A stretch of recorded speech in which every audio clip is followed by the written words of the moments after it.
Blog Talk Radio. Hello, hello, hello. It's another glorious day, my tea sippers, and you know what time it is. I hope you have all of your comforts together because it's time to dish the tea. And your dish darlings, with Big Meat. Can't wait.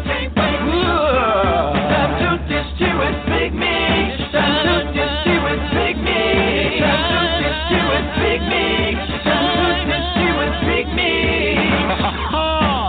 Darling.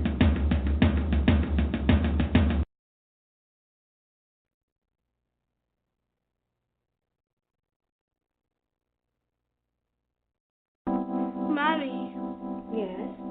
whatever happened to my daddy? Honey, do not worry about your daddy. Obviously, he had other priorities in his life, and he never loved you. If he did, he would be here.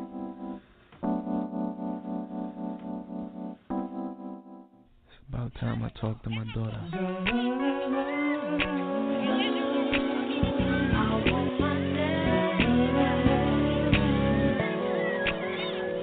Hey, baby girl, it's Daddy. Come here, I want to talk to you. Oh, please don't do that. Don't do that. Please don't look at Daddy like that, baby girl. Though it's been a while, Daddy still cares. I know your mama probably told you something else, but please let Daddy tell you why he wasn't there. Remember when Daddy used to live with you and Mommy back in Brooklyn? Daddy didn't just up and run away. But Daddy had to leave the house, cause if he didn't, your Mommy would have made him act violent every day. I never meant to hurt you, but your Mommy was no good. She didn't stick by Daddy when the times got hard. When he was bringing in the money, Mommy treated him fine, but she changed on the day I lost my job. She delegitimized my value as a father and started looking at me like she could have done better. I could have helped in other ways until I got on my feet, but to Mommy all I was good for was cheddar. She picked fights every night and started arguments for nothing. She wasn't like she was at the start. She used to say and do things that make Daddy want to hit her, so staying with the men too smart, let Daddy explain. Never meant to hurt you. I wanna know if you can take me back. Can you take me back? Believe me, baby girl, it meant the world to me if I could have had a happy home with my family. But not if it meant I had to ingest stress living with a woman who didn't understand me. So Daddy left the house, but he didn't forget you. Though not in the picture, I still spent time with you. I sent your mother money on the reg. Whatever you needed, you got, and you was well fed. On holidays and birthdays, I sent you gifts and money and clothes and all your birthday cards. Remember that it was something that you wanted, Daddy would try and never complain, despite if it was hard. See, basically, I raised you from another house and loved you the same, minus all the arguments and the strife. And this is how we did it till your mama found out that Daddy had another lady in his life. That's when cooperation from her ceased and how the hood came to beast. Like she ain't want me having nothing that would keep me at peace. First she changed the number, and then she refused to answer any calls at her job. Started acting like a snob, started making threats. And if I ever find out you had that bitch around my door again, you better get a good camera and take as many pictures as you can, cause you won't see her again.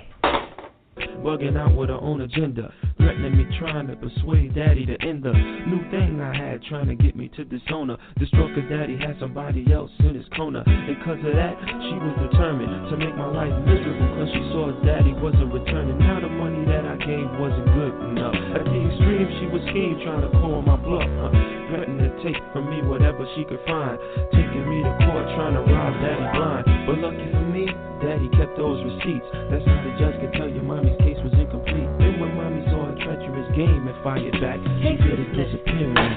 Let Daddy explain.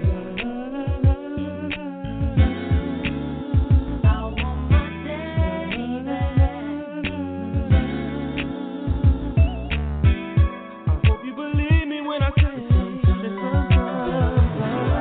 sometimes I used to think of all the good times we had, and when I thought of you, the tears would just flow.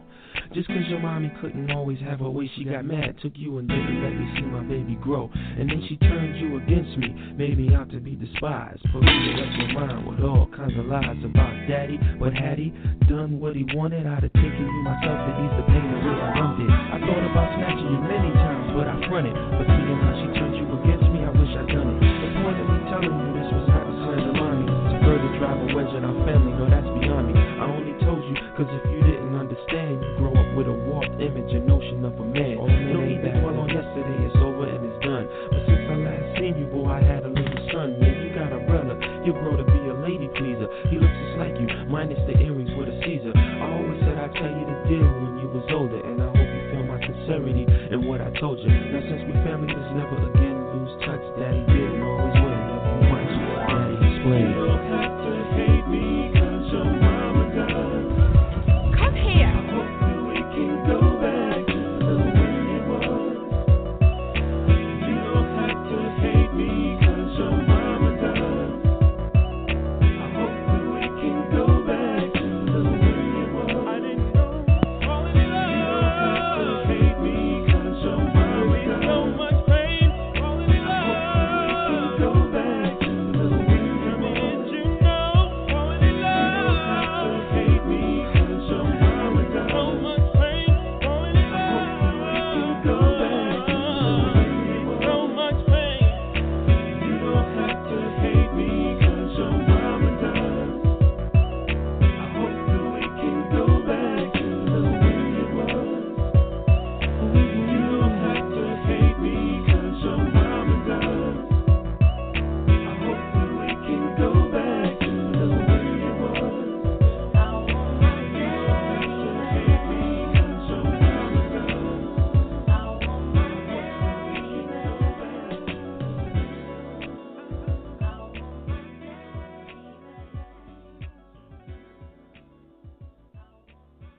I respect your bold, artistic vision.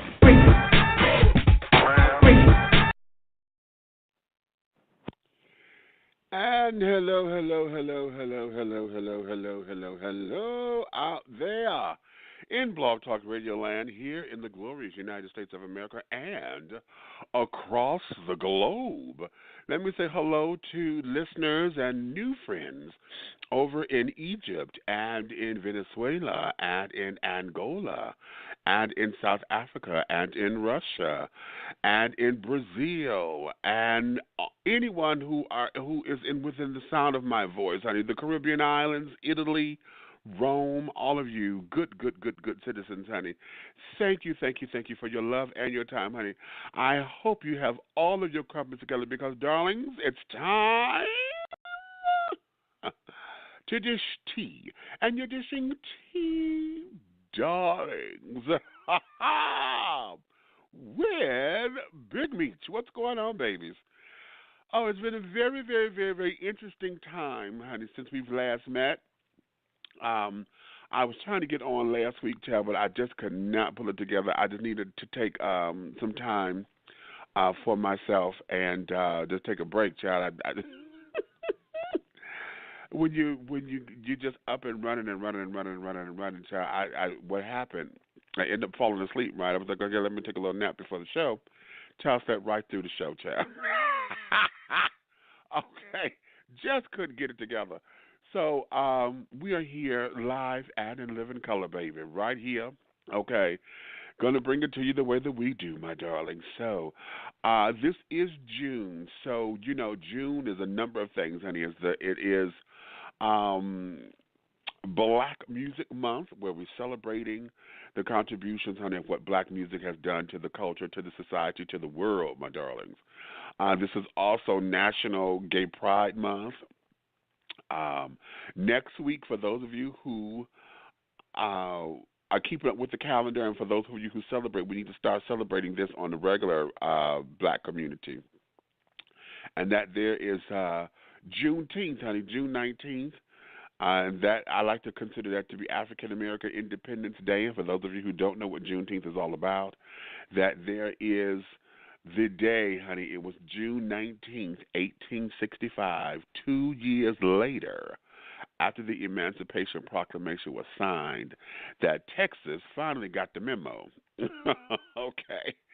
And Texas finally freed their slaves. So as of June 19th, 1865, all black people who were slaves in the United States of America were freed at that time. So Juneteenth or June 19th, I like to consider that to be African American Independence Day. Okay.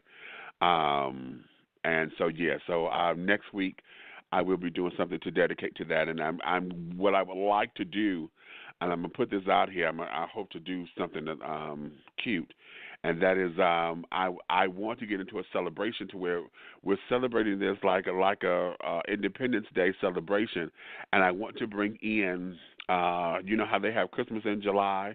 Well, I want to do a Kwanzaa in June, where we're sitting down celebrating the principles of Kwanzaa, and, you know, just really getting into it while we're celebrating Juneteenth. So that there is my goal. I have not done anything physically to put that together, you know, to where we got the Ingusaba and carrying on. Usually what I have done is just sit down there and just go over the principles again and make sure folks are aware of what the principles are. But I hope to do, it is my goal one day to effectively put on a big celebration like we do.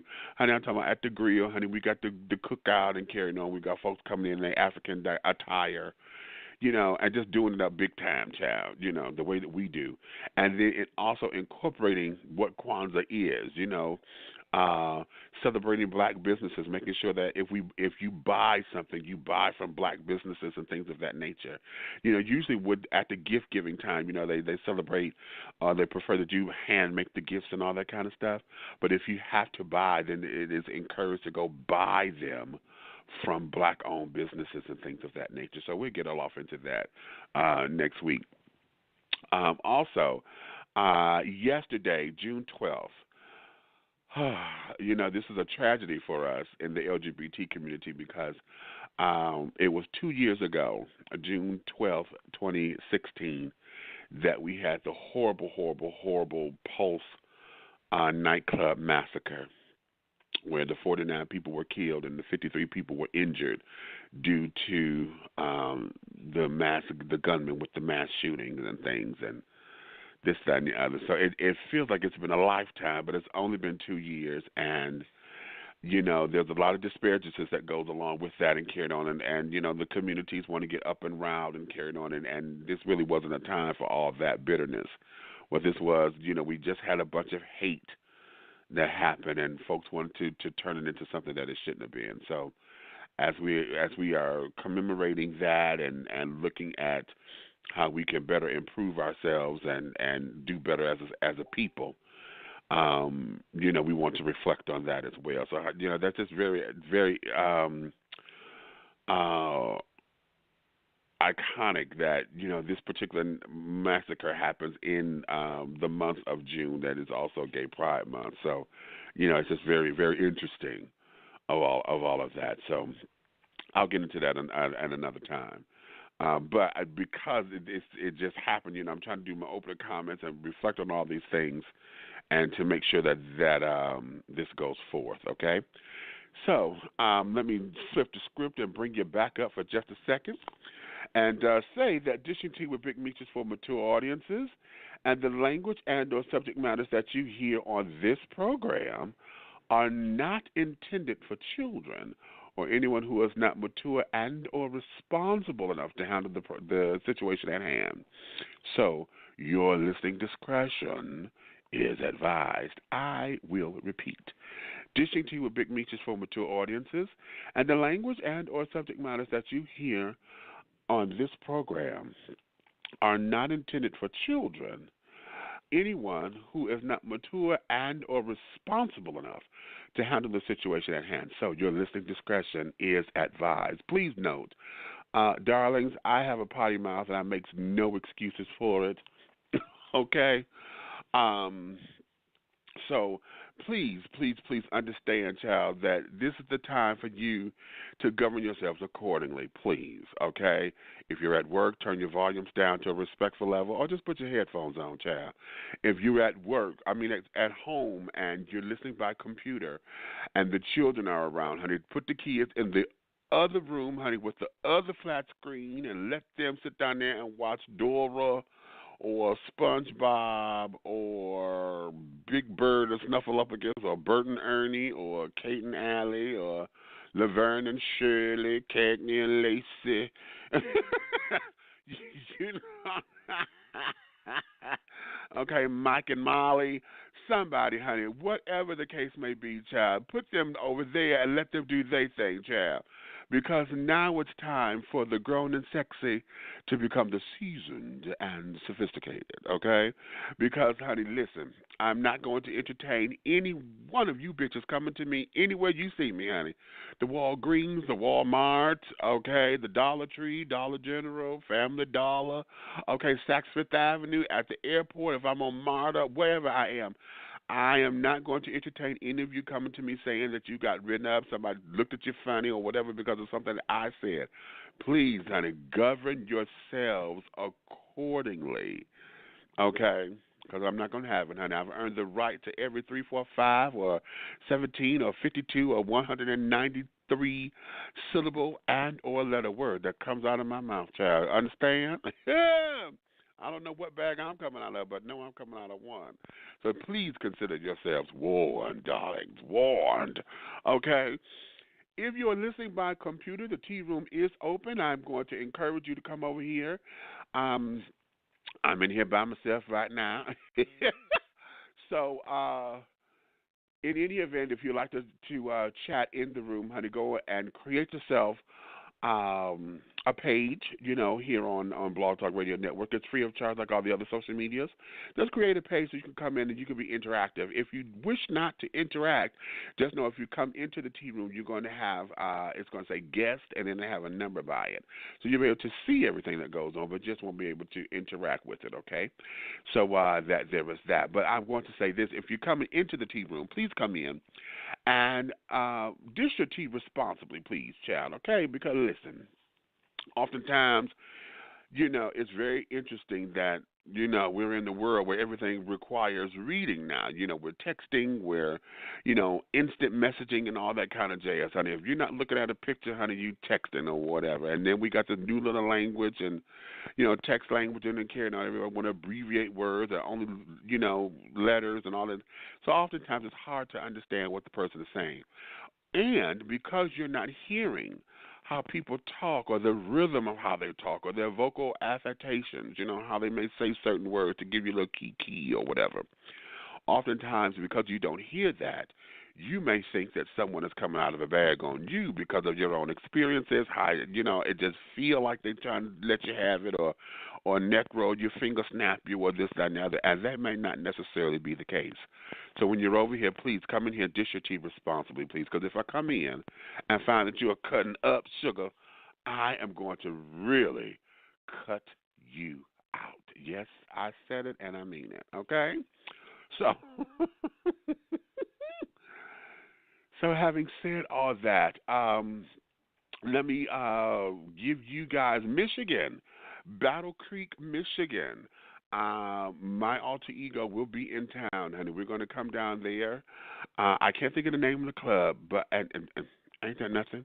And I just had the contest information. It just slipped my mind. But I'll be there in Battle Creek August 10th and 11th. They're performing. Yes, honey.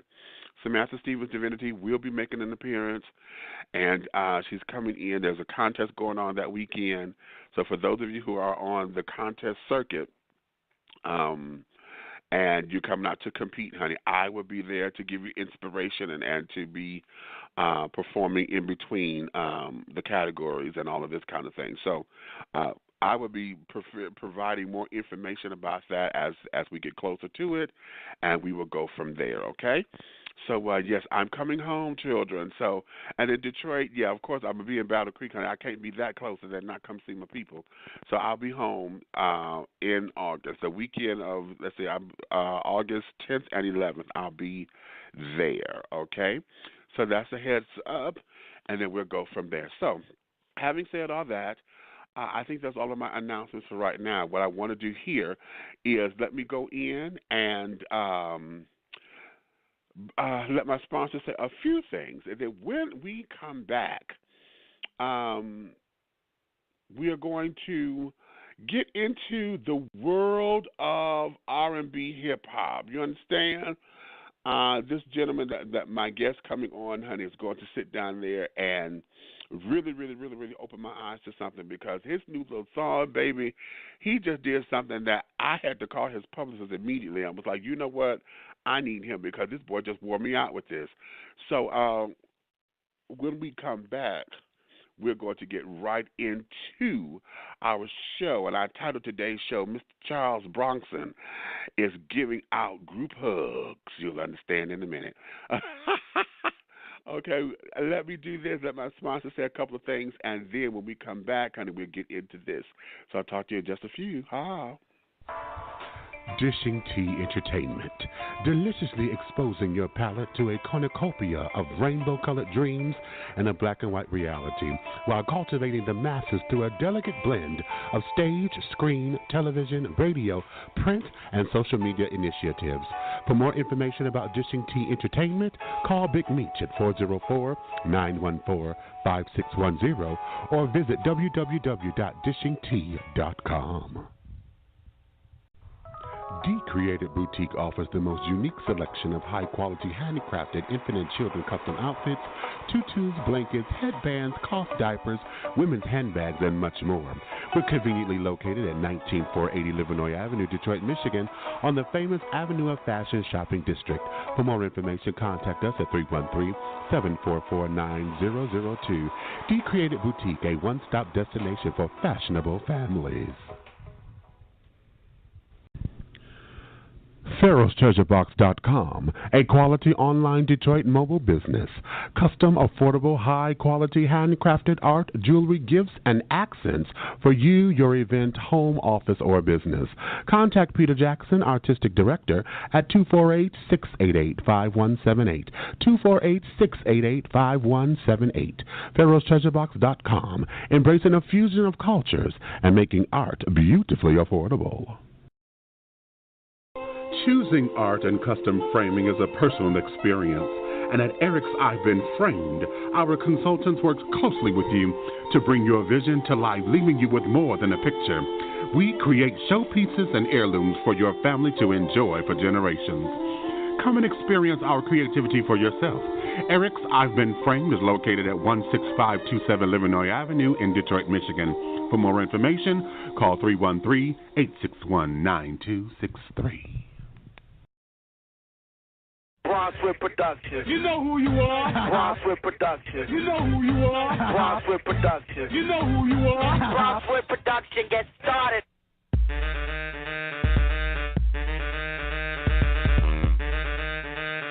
Cool chick, come on.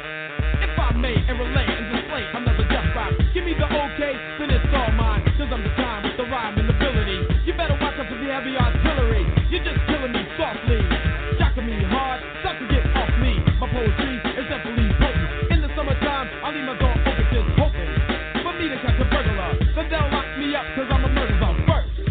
Brother on a mission, enter my house, wrong decision. I'm not messing with a 5-mile weapon. Believe that, no half stepping. I'm just checking so that you're on the right track. I'm on the roll call, feel the impact. Yo, who's on the roll call? Up next is no self-control. Suckers.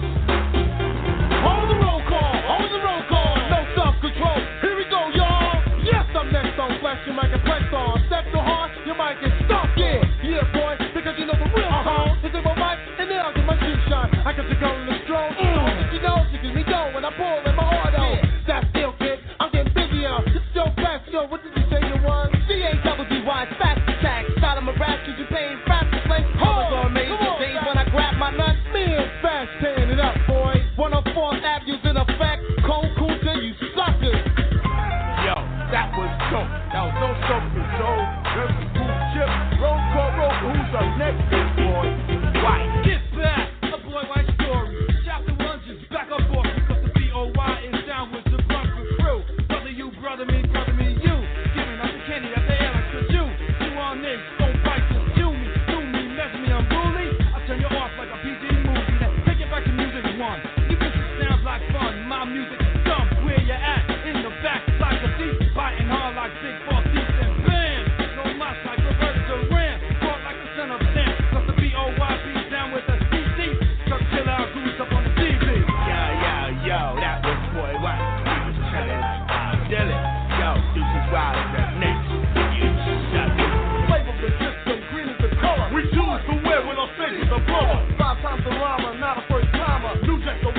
all say that I'm a vision of prison. We're on a mission. The words are no joke when it's fucked with the lip.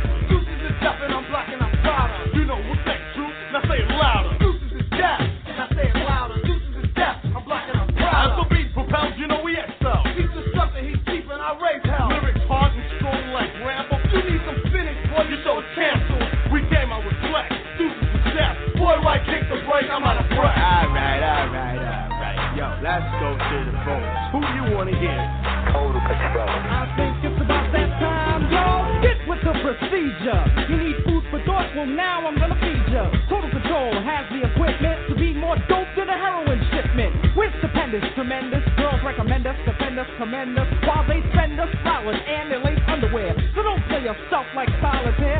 Step with us, cause when we're at the podium, women go in a state of pandemonium. They want an autograph on the photograph of our phonograph because they love our 12-inch. Roll call with Bronxson and Mercury. Chuck and Chip wanna do work with me. And Total Control, the ladies' production. We're from Edenwald and we're rolling with. Yo, that's right, you heard Cool Chip, no self-control. This is wild, boy, white, and Total Control. We are now down with the Mercury Polygram Posse, breaking CDs and tapes, because we are Bronxwood Production. Bronxwood Production. Bronxwood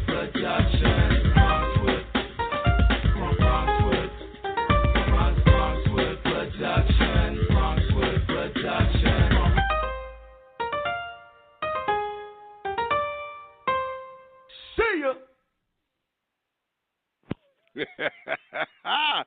And we are back. If you're just tuning in and want to come in on this conversation or say hello to our guests, please feel free to call in at 347-205-9183. That's 347-205-9183. When you get in the call queue, just press the number one time. You'll hear the prompt to say, you are now in the host queue. That means that I have you here. You're on my call screen, and that means that I will bring you in at the appropriate time, okay? So just bear with me. Usually what I try to do is try to ask as many questions as possible. You know, hopefully I will get to yours, and then if I do find, if I don't, then I'll bring you in so we can make this happen, okay? Again, if you're, the tea room is open, so if you're listening by computer and want to go into the tea room, you're more than welcome to do that as well. You just have to create a primary page here with Blog Talk Radio. It's free of charge, of course, and then you'll be able to be interactive. Right now, let's see who's over here. Well, it's just me still. All right.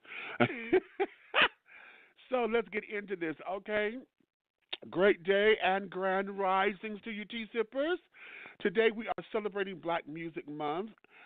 We are going to be introducing to some and presenting to others a young man who has been in the business for some time, and he has began his resurgence into the game with some new music and a fresh perspective into understanding how to pay homage to those artists who have come before him. Now, you may know him from his days with Total Control or from his work with Paradise or however you have previously encountered his artistry.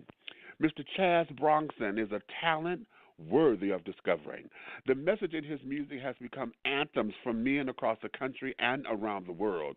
He is also dropping knowledge for his people, about his people, to empower his people, and to educate the masses about his people. This is going to be a wonderful hot pot of tea that we're going to be dishing. So, my darlings, I'm sure you have plenty of crumpets, honey. Call all your good girlfriends and your guy pals. And let's get ready to dish this tea. You understand? So without any further ado, let's welcome to Dishing Tea with Big Meats. This is Mr. H.U.G.S. Bronxson.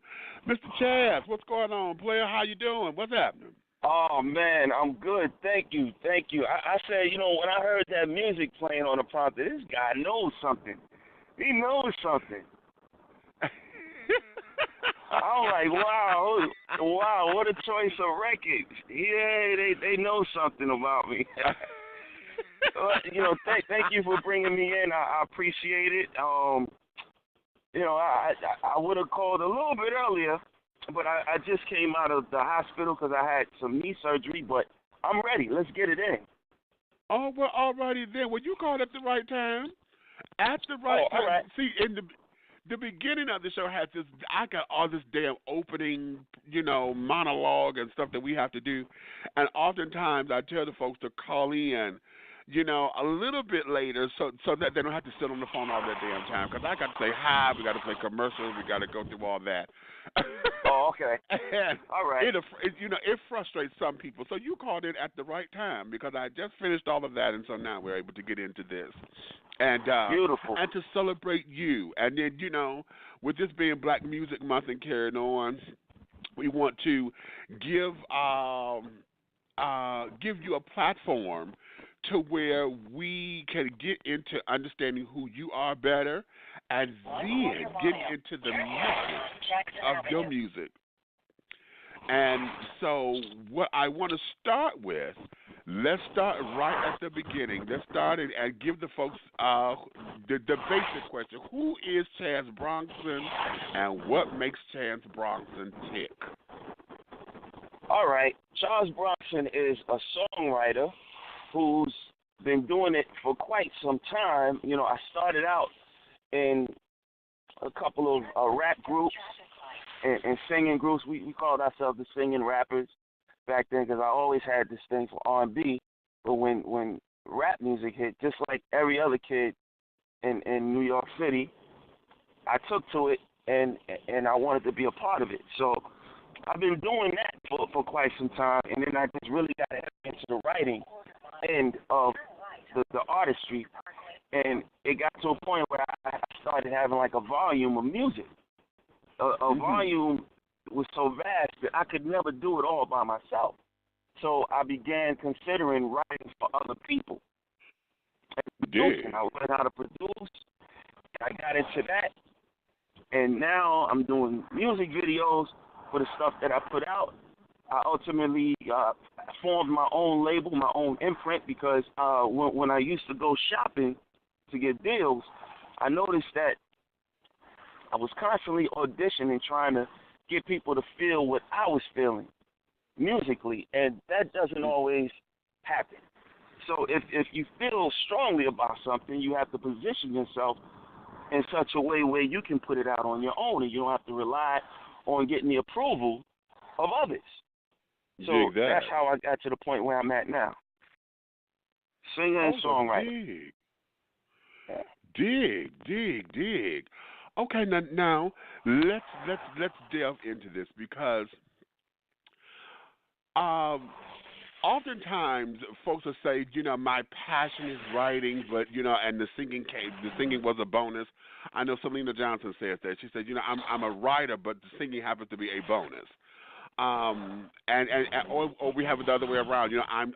Stephanie Mills says that she's a singer, but she tried her hand at writing because she learned that there were stories that she wanted to tell, and that kind of thing. With you, is there one over the other, or are they equally or are there an equal passion?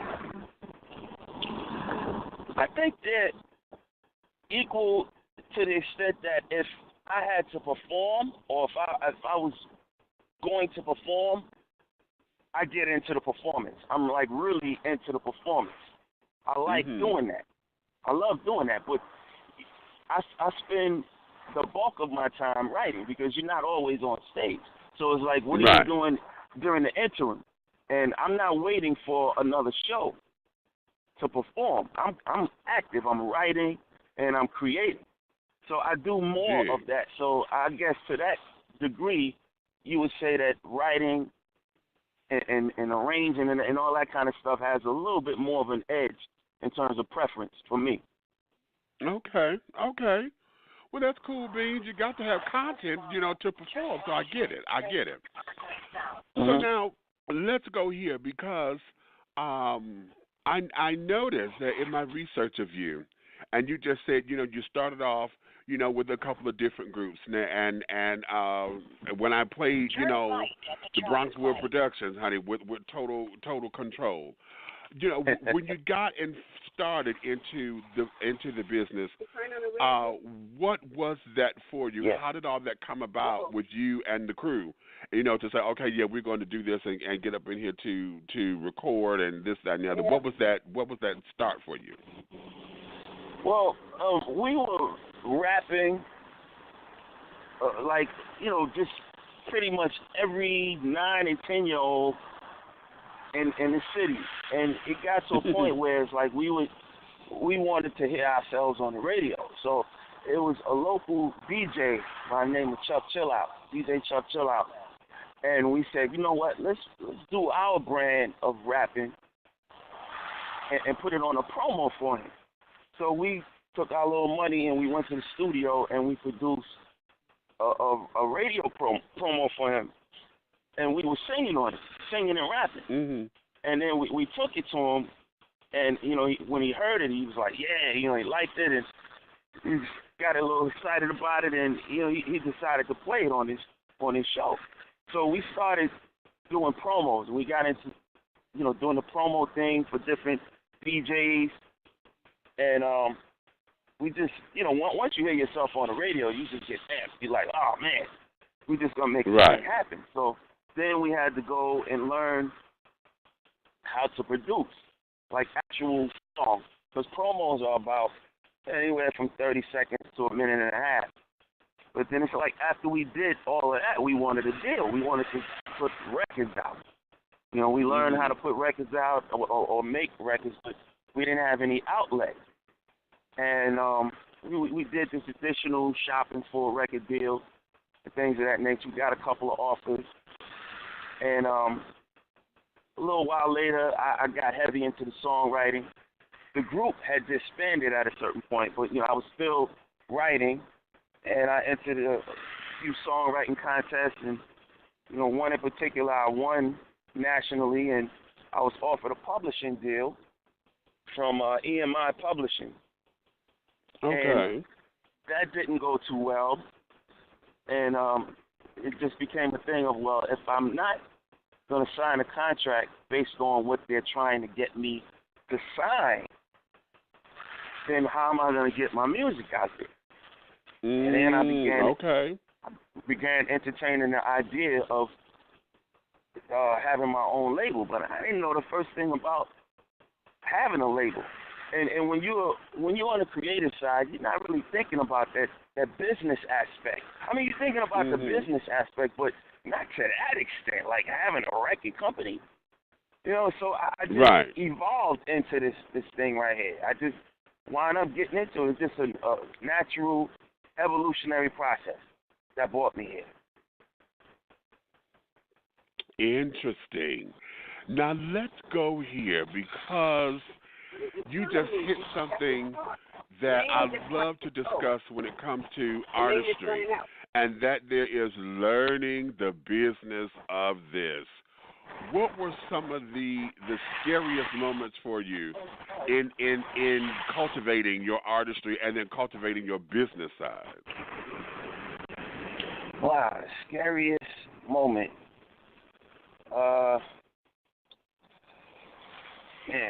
Scariest moment. I don't know if it was scary, but I would probably characterize it as the most nervous and angst and confusing period. It might have been when I was offered that publishing contract from EMI after I won that songwriting contest, because at that point I just knew I made it. When I found, I won nationally and had a little write-up in the Source magazine, and EMI was courting me with this publishing agreement. And so I figured I'm in there now. I made it. I'm about to get this popping. I'm going to sign this deal with EMI. And when I spoke with them on the phone about it, when they initially called me, I had my fingers crossed, and I asked them, I said, look, is this deal going to offer me half of my publishing? Because I knew that you never give up more than half of your publishing. I knew that much. So on the phone, it was like, yeah, you're going to get half of your publishing. And, I mean, I was well-versed. I knew what branch I was going to be a part of EMI based on my PRO affiliation with BMI versus ASCA. I knew all of that. And the guy agreed on the phone, you know, but he sent me the contract. But when I got the contract didn't reflect what we talked about on the phone. It didn't say that I was going to get half of my publishing. It said that I was going to get 100% of my writer's royalties, but that EMI was going to get 100% of the publishing royalties. Oh, and so wow. I thought that was their way of telling me, look, be smart, young man. Go get your lawyer and get the clause to reflect the way you want it. Go straight. Go straight. No, just go straight. Straight.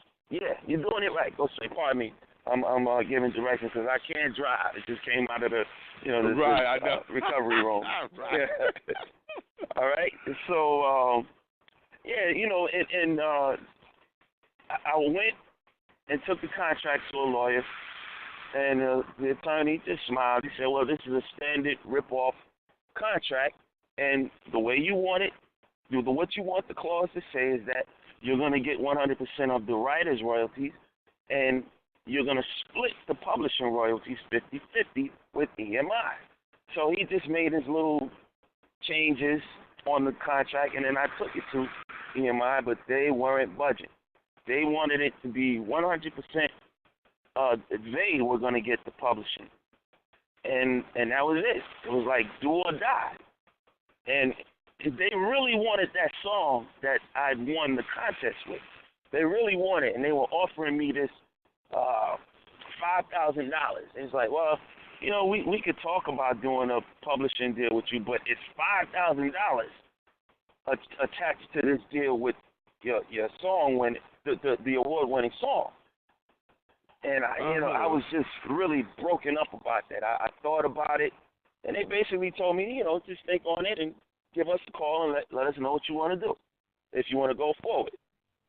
And I thought on it, and it's like I just couldn't do it, man. And I was just broken up by that because I knew that was going to be my opportunity. Mm-hmm, so it was kind of depressing. It was kind of depressing, man. But I wouldn't say that it was. I don't know. How did you characterize that? You said it was. Oftentimes, like when we're going into business or having to do something, I know for me, I may get a little trepidatious. I may get a little nervous or scared or whatever because you want to make sure you're doing something right.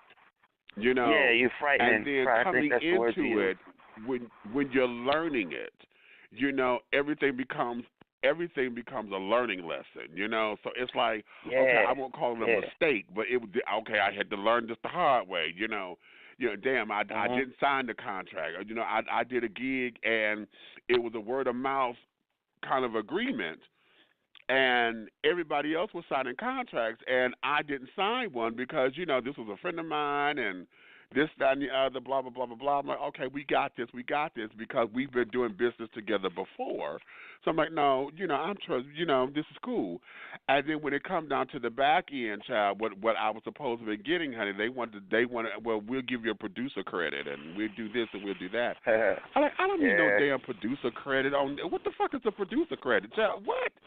No, did y'all know I'm in the hole trying to get? I know, honey. I need my coin, baby. Give me my coin, and we'll call that grace. Yeah. So. Yeah, I know what you mean. Man. All right. Hold on, Niece. Yes, it will. You just gotta. Yeah. Hold on. I may have to drive. It's raining really bad, and is it raining there? Yeah, it's coming down really bad. Hold on a second, all right? No. Hold on. All right, listen, why don't I do this? I am going to hit you with a song that you did for someone else I want to get into when we talk about your songwriting. So you handle that, and let me let the audience deal with this. Okay, sounds good. Right. Okay.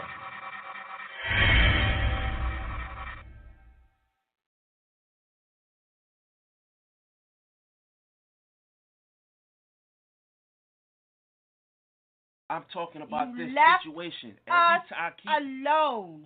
No, I left you alone, and by default, I left her. No, you left her without a father. No, you I don't did not understand. leave her without a father. Yes, I you left did. a situation that What was situation? No, I don't. Then go.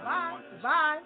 You never wanted her anyway. No. Keep why are you on turning going. this to her? You I never, said I don't want you this. never wanted her.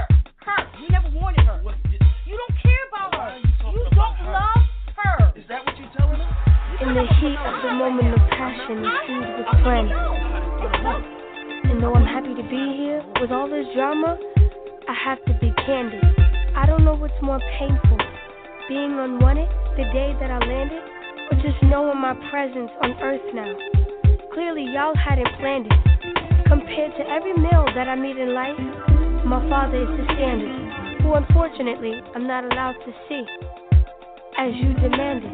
So here I am, without the guidance of a father as I trek through this cold world. Sometimes the vein of being the strong woman hides the pain of a little girl. For once, Mom, listen. In spite of all the harm that you wish him, I just can't dismiss him. Cause at the end of the day, I still miss him. This, I miss my daddy so deeply, so deeply. But what I'm about to say, Mom, please don't think I'm mad. But you can't force me to like your boyfriend like you can't force me to hate my dad. The please don't like him and he ain't stories is emotional coercion. And as much as I respect what you told me happened, Mom, that's your version. I know it's frustrating since it didn't work out after several years and 2 kids. But if I can't get to know him for myself, I'll only make the same mistake that you did. If he's a liar, a cheat, and a phony, they're all traits he won't be able to disguise, making it easier for me to recognize years later when I'm approached by guys. So for once, Mom, listen. In spite of all the harm that you wish him, I just can't dismiss him. Cause at the end of the day, I still miss him. All this, I miss my daddy so deeply, so deeply. Despite all this, I miss my daddy. I don't know what a man is, other than what you and all my aunts told me. The definition of a man is not your father. Remember, you once told me he could be a great dad. To which I'll say, for a father, what a man I've got. And if he turns out to be a piece, at least I'll know what a man is not. He did you wrong, so I can understand that you're only trying to protect me, but your attempts to keep us apart affects me indirectly. So Mom, please listen. I miss him. Yeah, Daddy misses you too. And just so you know, you on my mind from the time I enter the day until the end of the day. So let no one deceive you. Your daddy would never leave you. You say you stressed and I believe you. Cause over this mess I grieve too. I knew that it could harm my child to keep witnessing bickering so volatile. And I left so I could stay free before I found myself left up in the state P. Your dad was always facing a threat. He violated a no contact order, just trying to talk to his daughter. Oh, here we go. Every time I'm just trying to explain my piece, here come the police. I don't know what this was the bus for. All I know is I miss my unwanted and feeling alone. That's how I'm feeling without him here. How I feel now.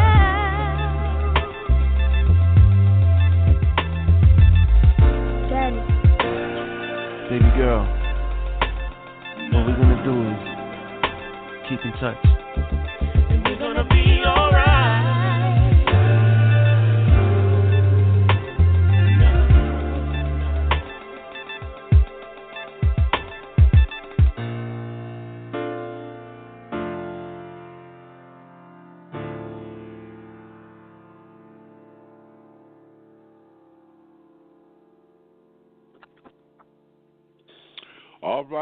All right, honey. I miss my daddy. Okay. Starring Miss Haley. Haley, wait, I had her name. Is it Smith or Mills? I keep wanting to say Mills. I think it's Haley Smith. Yeah. Yeah. Haley Smith. Now, when I came across this song, and I played Let Daddy Explain in the opening, okay, and I was like, oh my God, here we have two different perspectives of a situation that I think it has never been done before. Whenever we get the songs, we always got the "My Man Done Me Wrong" songs. Oh, he's a no good motherfucker, this, that, and the other, blah, the yakety kind of thing from a woman's standpoint. We get, okay, and we even got the "I'm sorry" songs. She knows she did you wrong, and, blah, blah, blah. We got it from that point all the time. This here, in this particular situation, we don't hear this. And when I heard it, I was like, oh, my God, this is everything. So let's get into the thought processes behind this, because I understand that this was part of a project that you were working on. You were scoring, was it a documentary or film project or something for this, and you were asked to be, to become the voice of it. So let's go into that process and why these messages are important, because as I said in my intro about you, see, you have developed anthems for men to sit down there and be like, damn, somebody actually telling my story, or we give it a perspective to where folks can sit down there and actually hear what's going on in real life. I know my brother went through a whole bunch of shit with his first wife, with his kids and this, that, and the other. And then when he remarried, he went through that whole thing of, I don't want my kids around this bitch kind of shit, So what is that, and what was that for you? Well, yeah, I always wanted to tell an authentic story and have it resonate with the people who are listening to it the proper way. I didn't want to put too much of my feeling into it. I wanted the people who experience it to feel it or hear it and interpret it as they feel it through the music. And so what happened with this particular case is Tommy Sotomayor's YouTube personality, I learned that he was getting ready to do a documentary entitled A Fatherless America, where he was talking about men's rights and the kind of things that men go through in the court system when it comes to their children. So having done that song, Let Daddy Explain, prior, I said, let me kind of twist this song up a little bit, make a couple of stems from the old song and present it to him and pitch it as something to contribute to his forthcoming project. So I met up with him, and he expressed an interest in me handling some music for the documentary. And I took that task on, and I began to put together some ideas to do a song or some music, a few songs for that soundtrack. And around that time, I had learned of the unfortunate demise of one of my childhood friends. And, I went to his funeral, and I learned from a mutual friend of myself and the deceased that my friend's daughter was at the time was an aspiring 13-year-old singer, and I was invited to check her out at the Apollo and possibly, see if I could come up with something or work with her to kind of, help her move her career along. And I welcomed it, and I went to see the young lady at the Apollo, and it turned out to be Haley. And, immediately I said to myself, well, when I'm working on this documentary, putting together these songs, how can I bring her into what I'm doing? And so with Let Daddy Explain being on the table, I said, it'll be interesting to tell the story from the child's perspective. You flip it, because with Let Daddy Explain, he's explaining his position with the child. He's telling the daughter, why he wasn't around and letting her know that it had nothing to do with his feelings toward her. So why not show what fatherlessness in America is and how it's affecting the child? So, I did some recording with Haley, and then I said, let's do some material along that line. And that's how we came up with I Miss My Daddy. She was the perfect person to interpret that song, because of her talent. I had no idea of what it was going to be like working with her, but we had a very good working chemistry in the studio. It was real sensitive at the time because of what had recently happened in her life, and I was a little hesitant. I was a little hesitant to mention the title or the working title that I had at the time due to what had happened. But I explained to Haley and her mom and stuff that it's not. It has nothing to do with her dad. Her and her dad had an excellent relationship. She was just going to be the interpreter, the vessel that experience would be channeled through for the young ladies and even the fathers that were experiencing that kind of situation, that kind of thing. And she managed it. She nailed it. We talked about it, and it worked out. It really worked out well in the studio. Okay. So now coming in with discovering talent and things, and I see that this was as you produced the track and things of that nature, that this had went up under your label, M.O.U.N, honey, and you say this is Makings of Unforgettable New Records. I love this. Okay. Correct.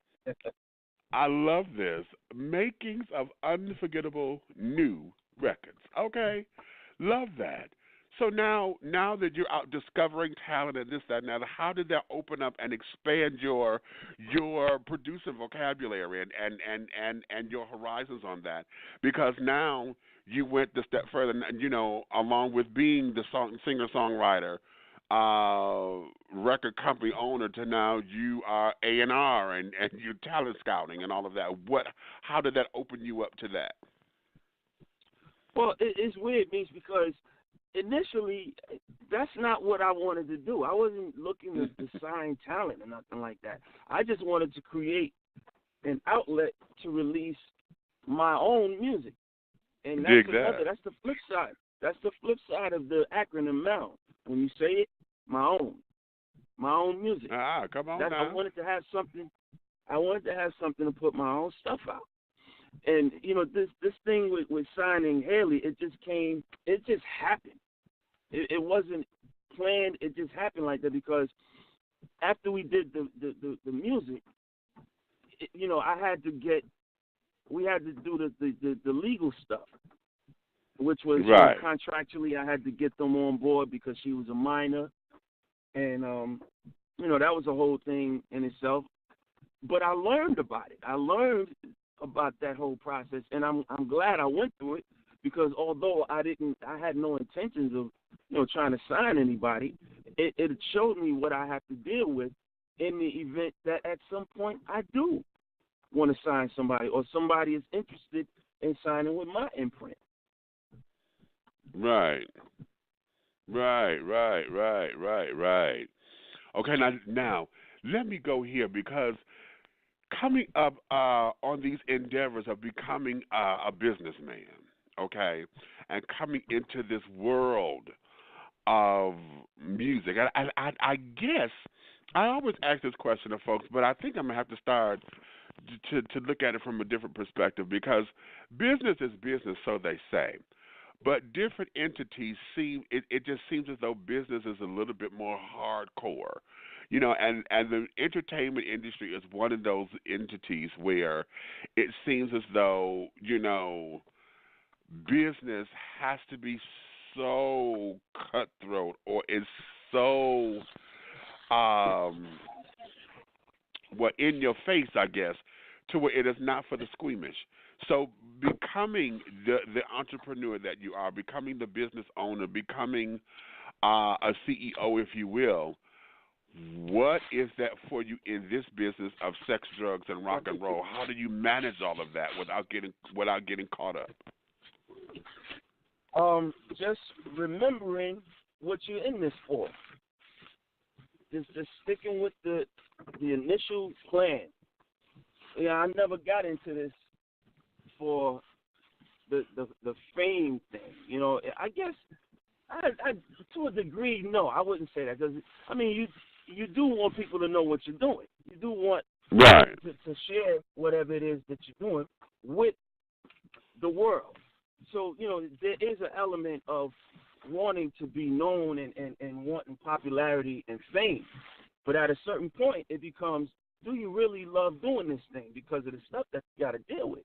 And a lot of the stuff that you have to deal with, it ain't really for the fame at heart. If you don't really have a love for this stuff, eventually you're going to die out. You're not going to pursue it. You're going to drop your pursuing of it because of the stuff that you have to deal with. You know, but it's like if you're at the point where, you know, when you go through something that's challenging with whatever it is that you're doing, and you come out of it still interested in pursuing it and doing it, then you got a love for it. But when you don't have, like, you guys that don't have a love for the music thing, when they see all the stuff that you got to deal with, they be like, man, the hell with this. Nah, that's all right. I'll get girls the other way, you know, which is like the driving force for a lot of artists anyway, a lot of male artists. Right. You know, you just want to get popular, have a little money to get some weed or buy a couple of cars and be famous. But you know, once you are content with the stuff that, or you're satisfied or willing to endure whatever it is that you're dealing with musically and in the industry, then you're cut for it. You're cut for it if you want to continue pursuing it. Dig that. Okay.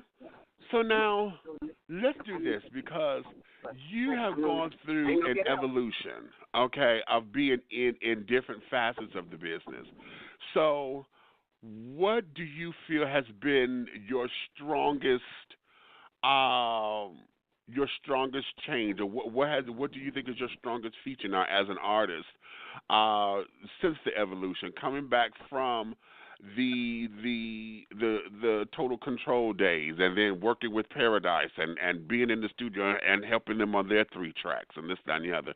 What has been your strongest evolution to say, okay, that was the training ground to make me who I am today?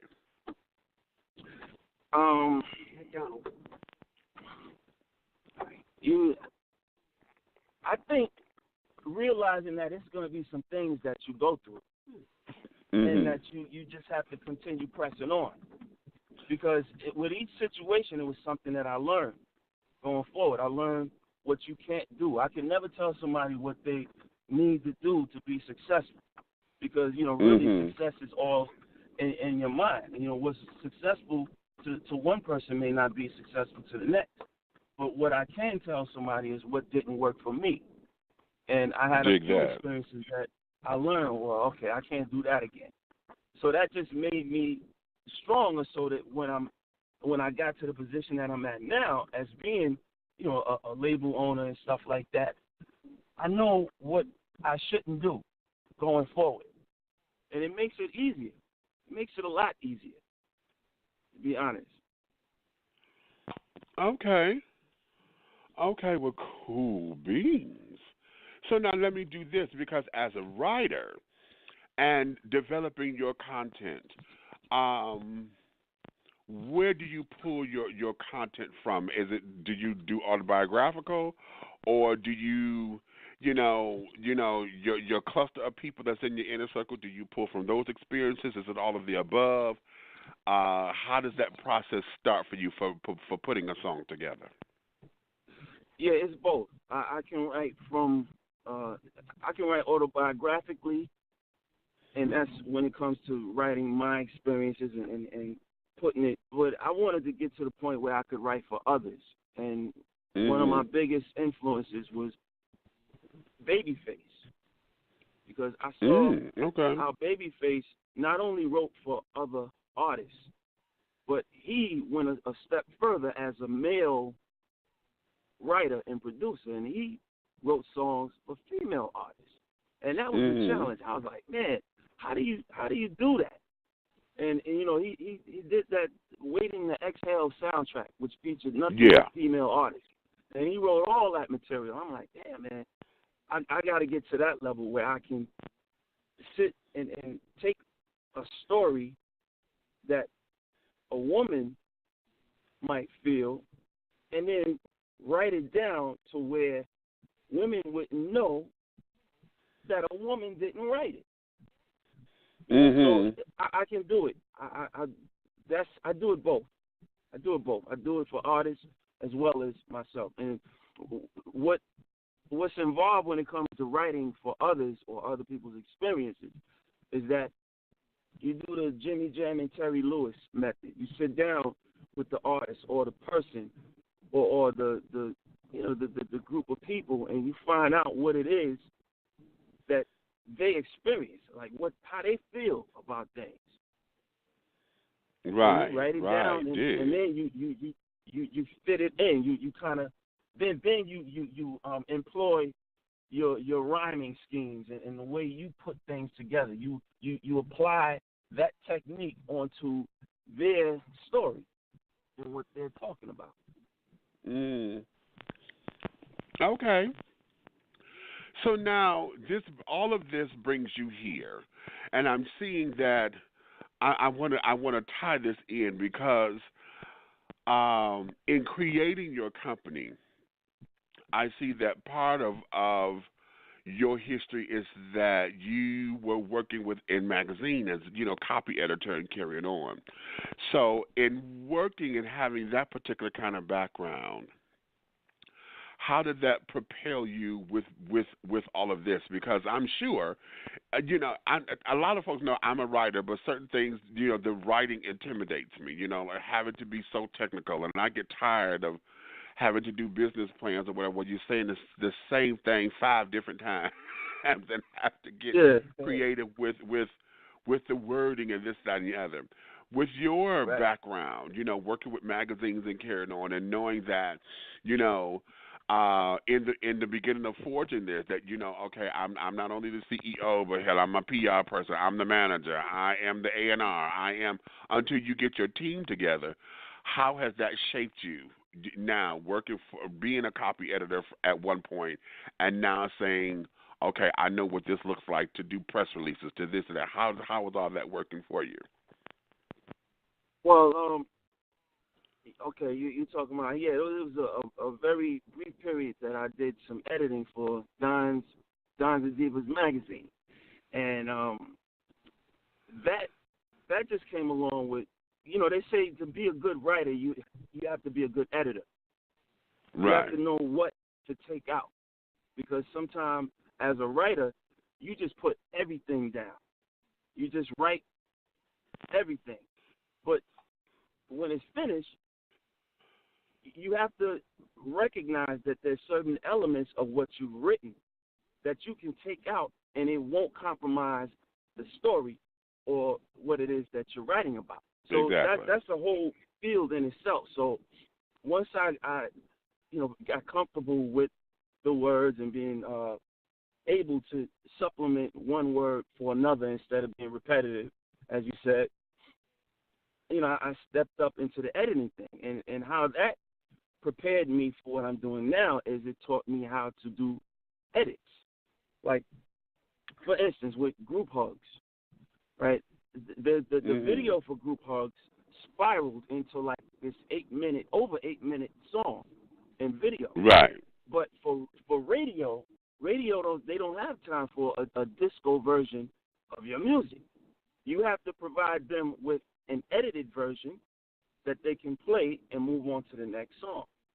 So I had to learn, okay, well, how am I going to edit this over 8-piece song, over 8-minute song? And that's, like I said, that's a whole nother art in itself. I sat down and I learned how to edit my material. So I made like a version of the song that's like 4 minutes and change. You know, but that's knowing and paying attention to what can be taken out, and you won't lose the real juice of the project. Right. Same thing with Haley's song, Haley Smith with "I Miss My Daddy." If you notice the video version, it starts out with an argument. Yeah. The argument goes for about 25 to 30 seconds. Now that's good visually because it sets you up for, or it sets the visual, the person watching the video up. It sets them up for what the story and the content of the video is about. But for audio, where people just, all they doing is listening, you got to figure out a way to get to the point quicker. So I made an edited version of that song before I served it to radio. And I just now served that song to radio recently because the video came out last year. But we are just now serving it to all the digital radio stations in the country. And it worked because currently, right now, are you in front of a computer? Yes. Oh, man, beautiful. Go to digitalradiotracker.com. Okay. Digitalradiotracker.com. Right. Oh, wait a minute.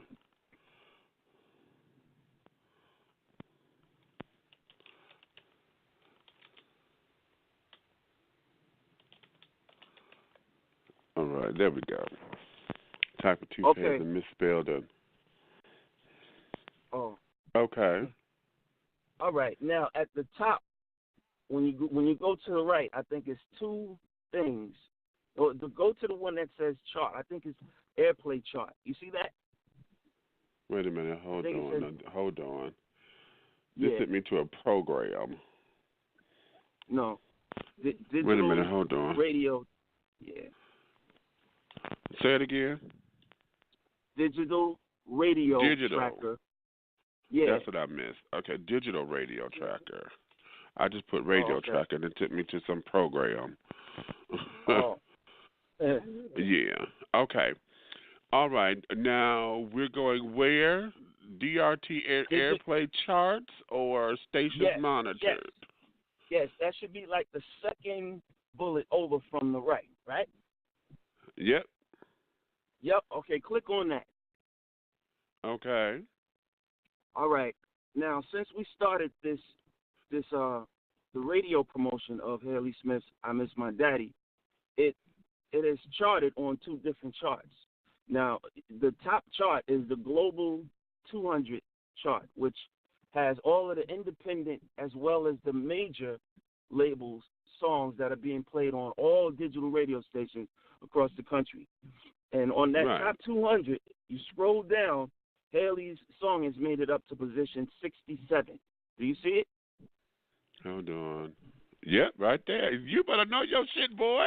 Come on. All right. And now you scroll down. If you go to the next chart, which is the top 150 independent chart for all the indie labels. You got to it? I'm right there. All right. She entered she's 14. Number one. Now she's 14. Yeah. 14 and going strong. So the editing worked. The edited version worked. All right. Well, this is really cool. See, I've never known this particular tool, and thank you for introducing me to this. Okay. Yeah. All right. Well, you know what? Here's what I'm going to do, because this is a beautiful segue, because we're talking about group hugs, and this is when Angelo Ellerby sent me this song. He sent me the blast, right? And I called him immediately. I said, I need him on the show. He started laughing. He always laughs at me when I get excited about music. And I'm like, no, honey, this is speaking to me. Because again, what I am admiring, I'm stuttering. What I'm admiring about your artistry is that you are doing something very, very, very, very different. We haven't had a track like this since what? I think the Commodore did Night Shift. Okay, and they didn't do it like this. They played with it. What you have done with this particular track has I think revolutionized music because it is such a pay homage track to where I'm gonna just have to play it because it's hold on, y'all get into this immediately because I'm telling you this here is the dude. This is called Group Hugs.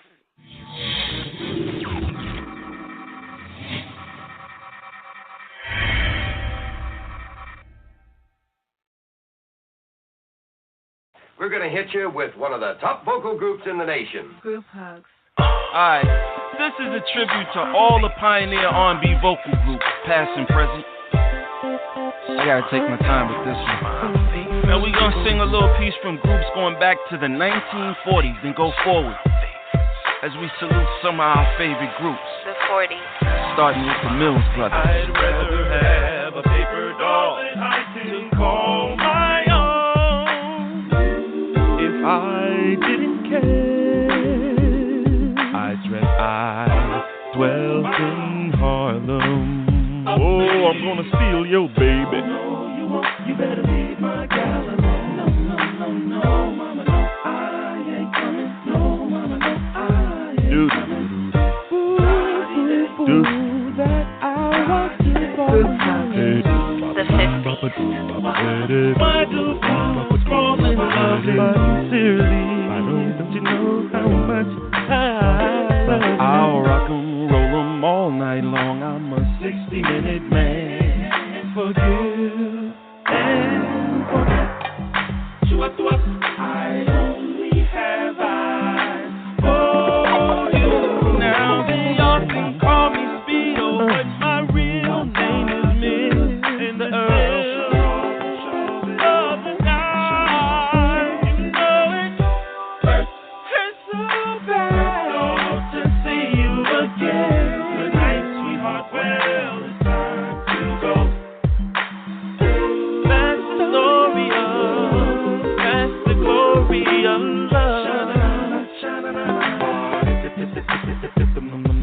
The 60s.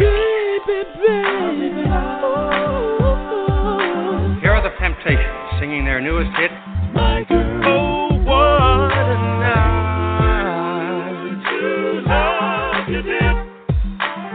We're a winner. No matter what you say, we just keep on pushing. Ooh, child, things are gonna get easier.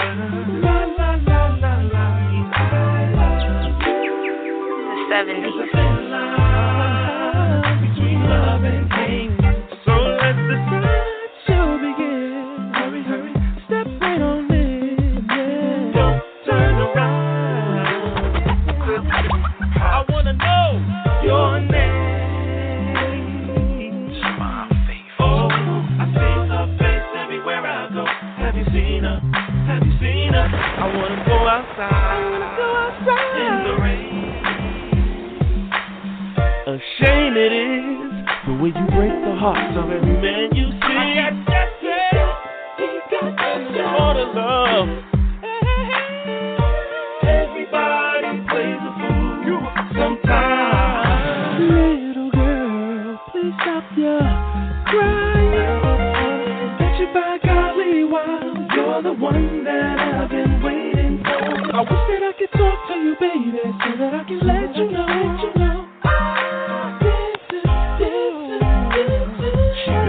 She ain't no woman like the one I got. No, they don't.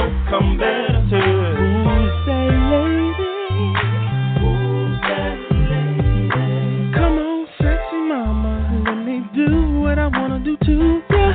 So I like to fly away. Said I like to fly away. Gloria, baby. Our voices will ring forever.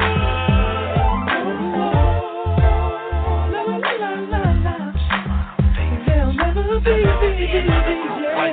That's why we honor you, groups of soul.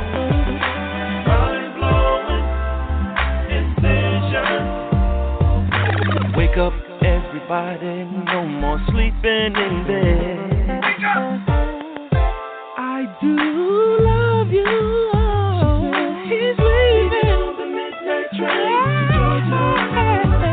No matter what I can't fight your love. You're my darling, darling baby.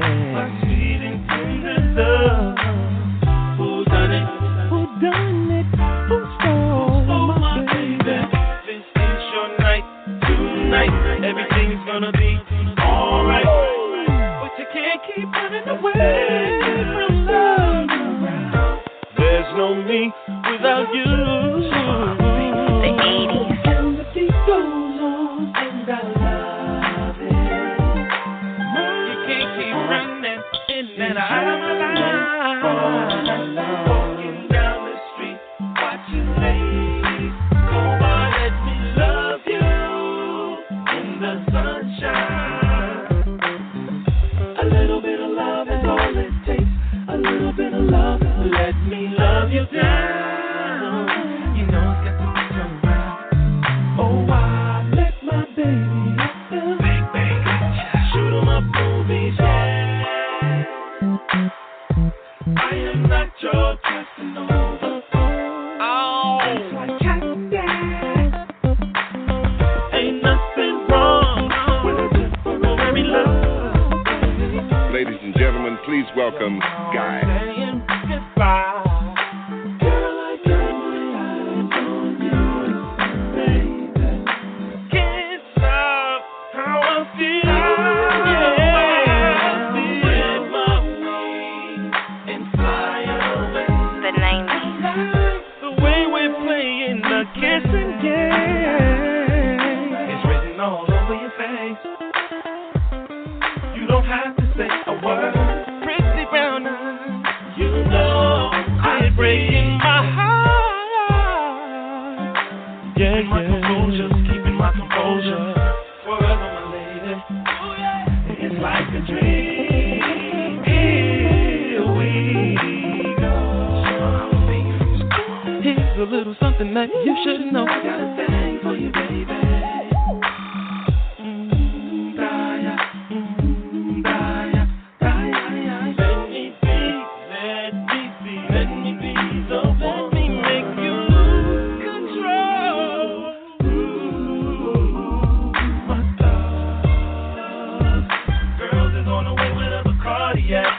I want no one else. I need only you. The very first time. Look at her working. I gotta get it. She's looking alright. Somebody sleeping in my bed. Tell me who it is that's taking my place. That's the reason why I love you, girl. The 2000s. Hugs, honoring unforgettable groups of soul for what y'all have done. To those that have passed away or no longer performing for whatever reason, we want y'all to know that whether it's a reunion concert or in the afterlife, when we get there, we can't wait to see you again. Wherever y'all do it, you know we all going to see you again. I want to see the Temptations. Need more vocal groups, man. Just one group carrying the torch is mindless behavior. We need more. Capricorn. And my name is Charles.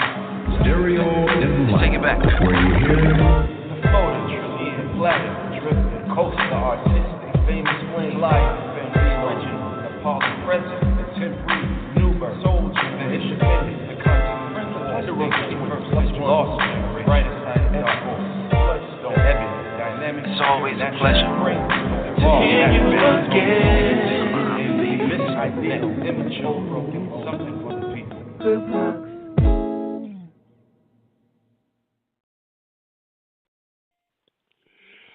All right.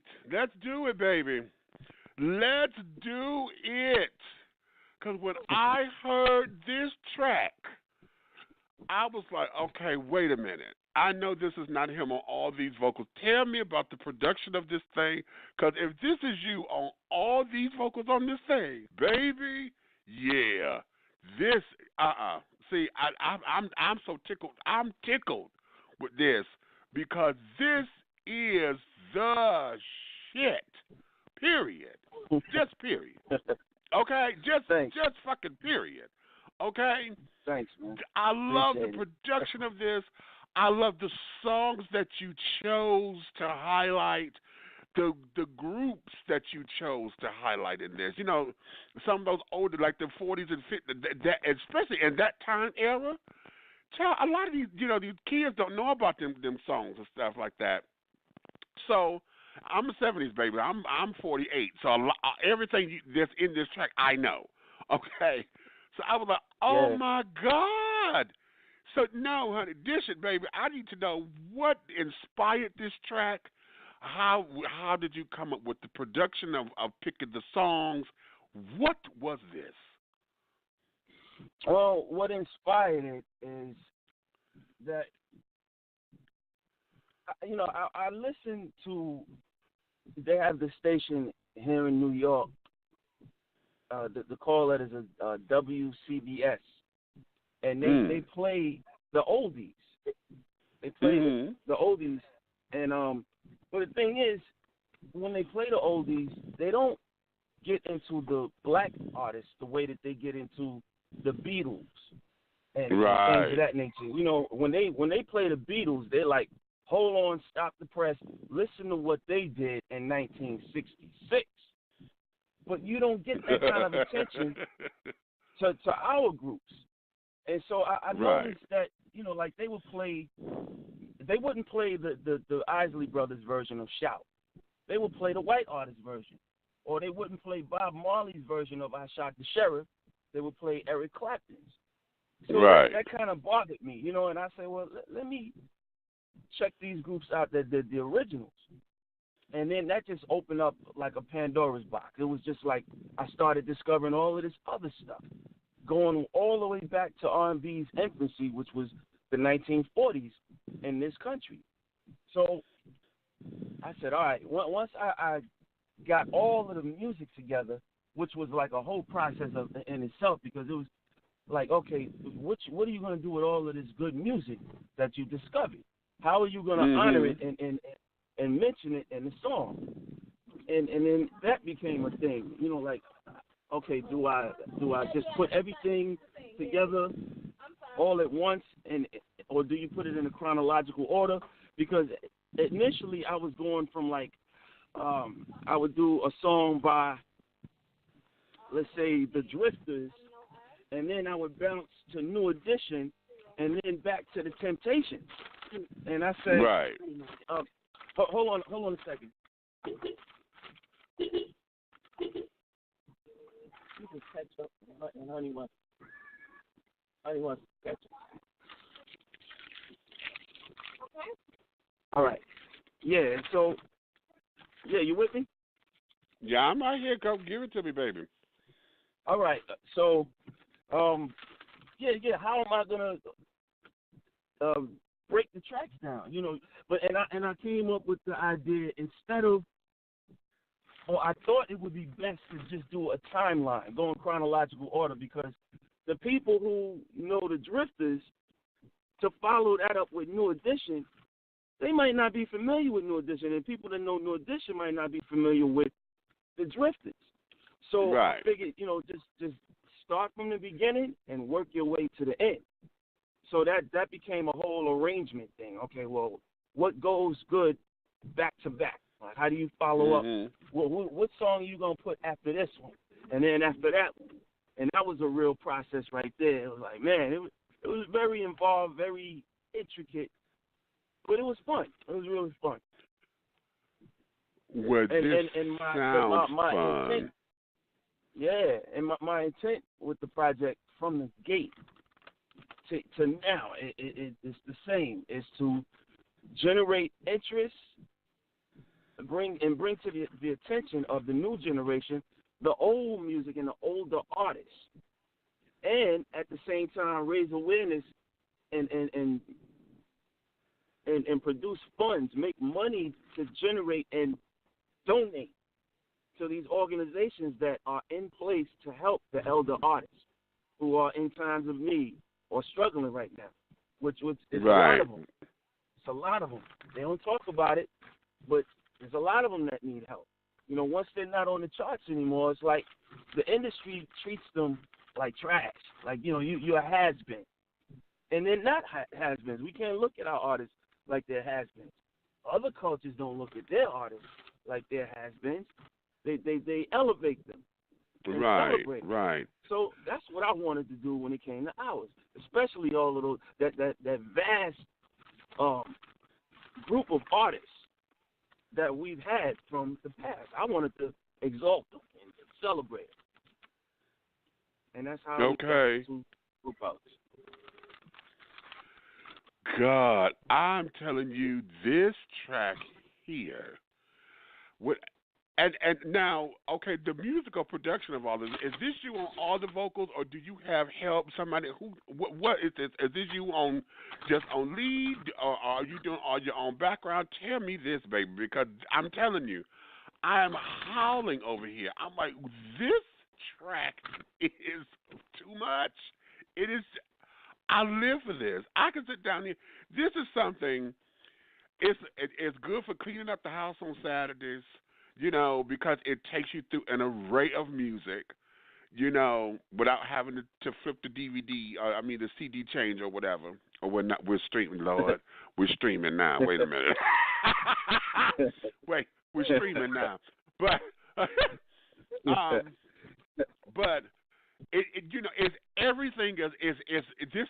If this was a one-stop shop store, you know how you go to the little corner store, honey, and they try to sell everything from aspirin to damn Kangos and shit, and the gas station selling shoes and shit. Now, this is that kind of track. It is a one-stop shop where it takes you on this roller coaster ride of soul music, you know, from the doo-wop groups and everything down to, you know, what we have today. And I'm just very much so intrigued with what you did with this track. So is this you on all the vocals? Give me that production layout. Well, you know, I did a little something on it vocally. You know, me, I couldn't afford to pay another singer to come in and do the vocals for me, so I had no choice. I had to do it on my own. Lord have mercy. And the reason why this is so significant to me, because this is speaking to your artistry, okay? Because you've been able to capture, you know, the sound of that music, you know. And I was like, is this boy? I had to question it because is he doing all of these vocals? This just speaks to. Okay, I'm getting tongue-tied because because I'm like, damn, you know, wow. Okay, I'm just there. Selena Johnson told me that, you know, because I said, girl, when I first interviewed her, I said, girl, I'm an old school cat. Okay, I'm a B-side bitch all day, honey. I like to listen to the B-sides because usually the B-sides are the songs that should have been the hits. Okay. And I'm one who like to read liner notes because I like to see who were the background vocals and this, that, and the other. And she said, well, here, that's me. I'm the background bitch on mic 1, mic 2, and mic 3. I said, okay. Wow. You know, Stephanie Mills told me that. You know, she was like, you know, there are moments where because it's a certain sound that I need the song to have. So, you know, to save money, I would go in and harmonize with myself and just do the background vocals. And so, and to hear you say that, you know, and then completely out of economics. Listen, I didn't have enough the coin to give the kids what they wanted in order to have other people in. So shit, I needed to do the project. So it's mine. So guess what? Okay, your note here. Right. Okay, you do this particular note over here. And then we'll go here on this track, honey. We'll do an AEC, honey, right? for the harmony. Yeah. You know, and that just involves strategic arranging. You know, you just sit there and you say, all right, like what we was talking about a little earlier. You say, okay, what order is it going to go in, and what kind of harmonies will go better here, and you also you base the arrangement on what harmonies sound better following what song. Exactly. It's deep. It's deep. But you know, like we were saying, it was a labor of love. It was a labor of love. You know, I just did where it. this I knew particular track, it's a fun track. It is a celebratory track, and hell, especially this being Black Music Month, I think this is just the perfect song. This is just one of those perfect songs to where it kicks off. I got to get this to the hands of somebody who this is just the perfect song. You know, if we were to do a fucking parade, this would be the song that needs to open up with the Grand Marshal or whatever. And that, you know, it has that kind of impact for me. Oh, okay. Cool. Yeah, you know. I'm glad. I'm telling you, because it's delicate and it's intricate and yet it's smooth, bruh. The vocals are so fucking smooth on this. It's crazy. It is. I was like, oh my God. That's how I keep asking, are you doing all of these damn vocals? Because it is so fucking smooth. The transitions are smooth, going from one song into the next, and then still keeping the same rhythm of, you know, to have it in line with the rhythm of the track. Right. Man, listen, honey, listen carefully. If ain't nobody else, you listen. Big Meat said, listen. I said, this track here is absolute tea. This motherfucker that's the juice. This is the juice. Okay. This is the juice. Oh my God, I'm telling you. When Angelo sent this to me, I had to call him immediately. I said, "Oh no, sweetie, I need this now." Okay, I need this now because this is just it's there. Okay, I'm getting tongue tied, and I'm starting to repeat myself a lot. So, well, you know, I'm glad to hear that because it just means that perhaps I was able to interpret it, and it came out the way that I intended for it to come out. I wanted to move people like that. I wanted people to feel that nostalgia. So you saying that, man, it means a lot to me. Thanks a lot. God, where you've captured it. And see, I truly believe that music is God's perfect language. However you call God, whatever you say God is, even if you don't believe in God, let's say the higher self. Music is that particular device or that element that is so transcending to where it speaks to everybody, regardless of race, creed, style, culture, language, or whatever part of the country that you're in or the world. Music is that one thing that I know jails us. And this particular track here gives us the very essence of that. It is just that, okay? It speaks to everything. And then on top of it, speaking to everything, it is so contemporary. You were able to take songs like The Drifters and Little Anthony and them, and you were able to give it a sound to where it still sounded relevant today. Because just like you said earlier, the people who know New Edition may not have known The Drifters or whatever. So, but in utilizing this track, the way how you have produced this, it is still it has a relevant sound to where it's paying homage to what they did, and yet you can hear the evolution of how it became to what we are now, and it's still relevant. That's what the amazing glue to this thing is, that all the tracks came together and still sound relevant. It doesn't sound like, oh, I just threw this together just because this was old. You know what I mean? Right. Yeah, because you know what I'm saying? Yeah. And so that is the business. And it's yes. Okay. I'm glad you said that. Yeah. I'm really glad you said that because even with the selection process, it was very arduous because, you know, there were actual songs that it may have been just one hit. And then you figure out, okay, well, do I use this song or do I use another one? You know, I'm glad you said that. The selection process. And it flows. It's just the flow of it. The flow of it just sends you there. You know, it sends you there. I like the Don Cornelius up in here, honey. I said, come on now.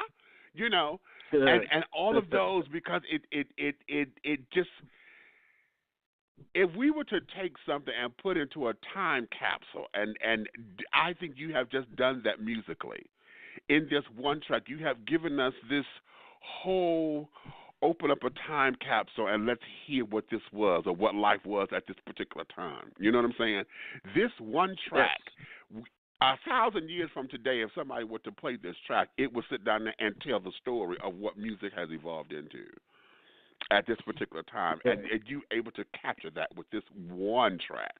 I'm like, yes, yeah.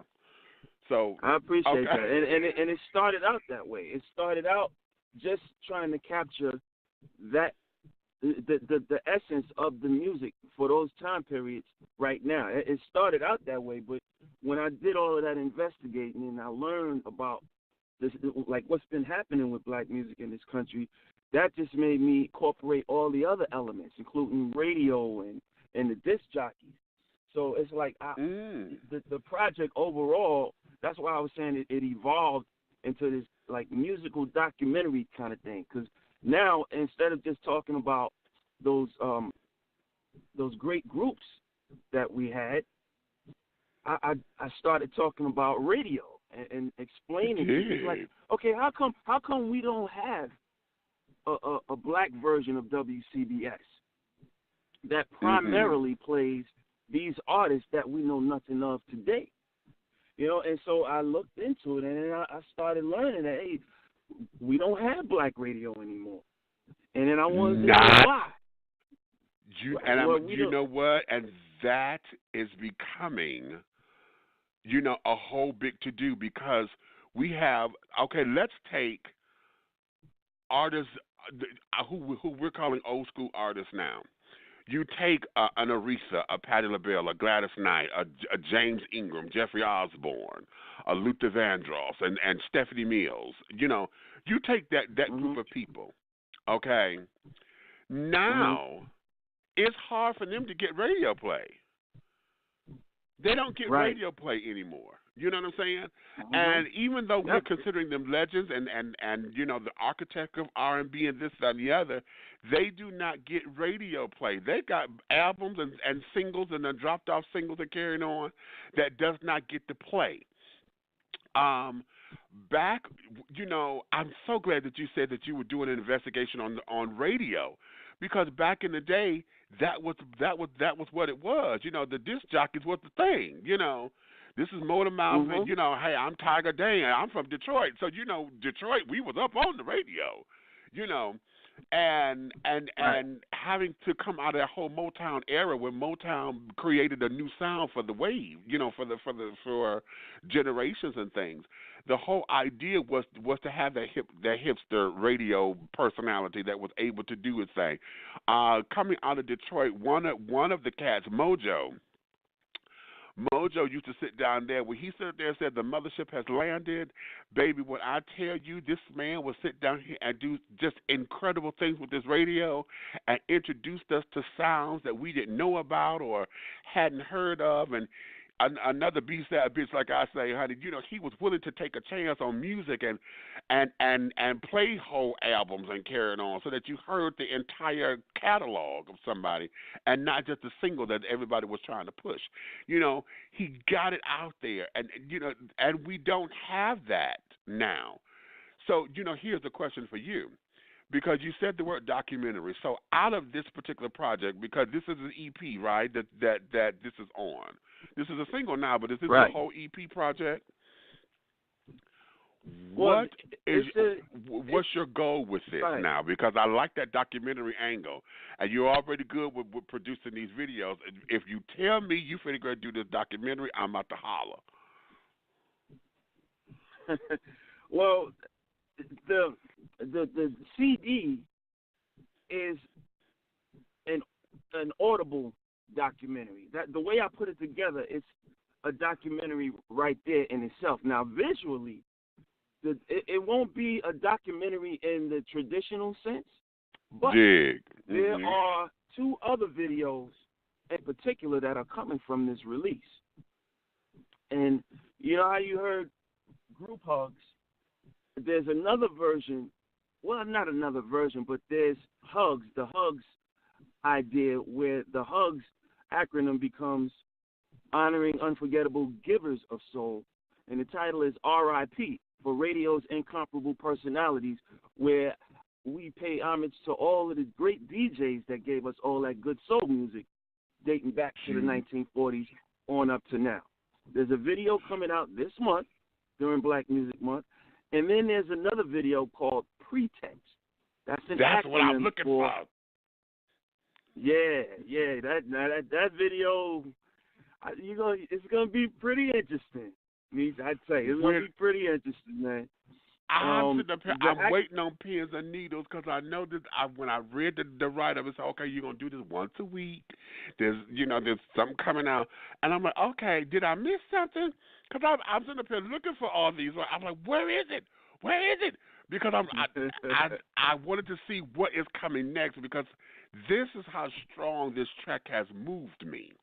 And with the acronyms that you're using for these song titles, it is just giving us everything that this is why I'm saying, when I said in your intro that, you are just dropping knowledge for his people, about his people, to empower his people, and to educate the masses about his people. So this is, I'm telling you, I'm here. Now, there's one other track, and I'm going to play this other track before I let you go. I want the kids to understand your artistry, because I'm going to play this one. It's called When They're Gone. All right. I think he is simply the greatest entertainer that ever lived.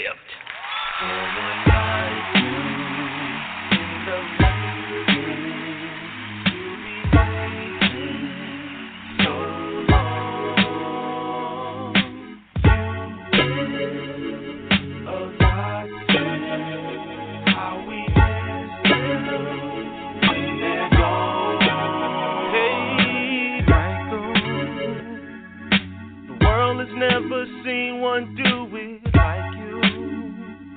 You was prepared to do it all over again like a cycle, and we was prepared to be right there when you did it. Until that fateful afternoon in June, we all remember where we were that day, around the time when we heard them say, King of Pop's gone on his way. We took it hard cause we all thought nothing could stop the love you gave us through your song. And you'd be here all alone until the day you left us on our own. For one like you is amazing. You'll be waiting so long.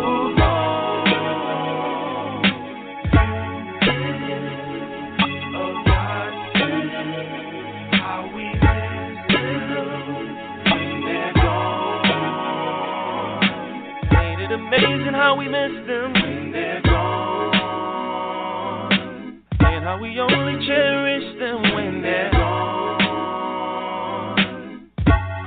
Mike, so long.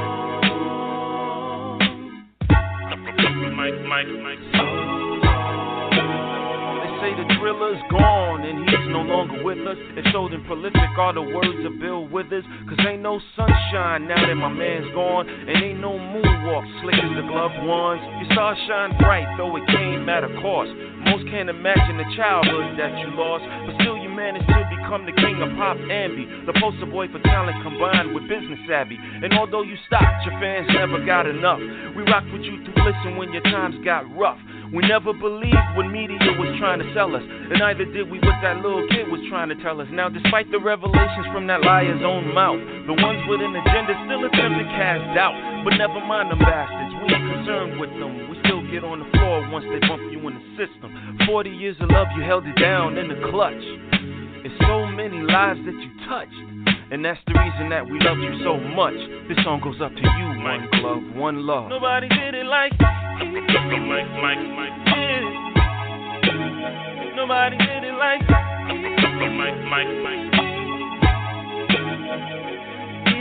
Yeah, brother, you've been a God.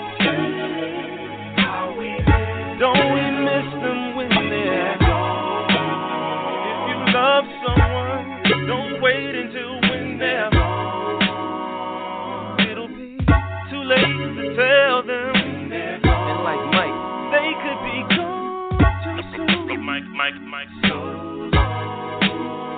so long, my brother. Mike, so long. Michael, thank you for the joy.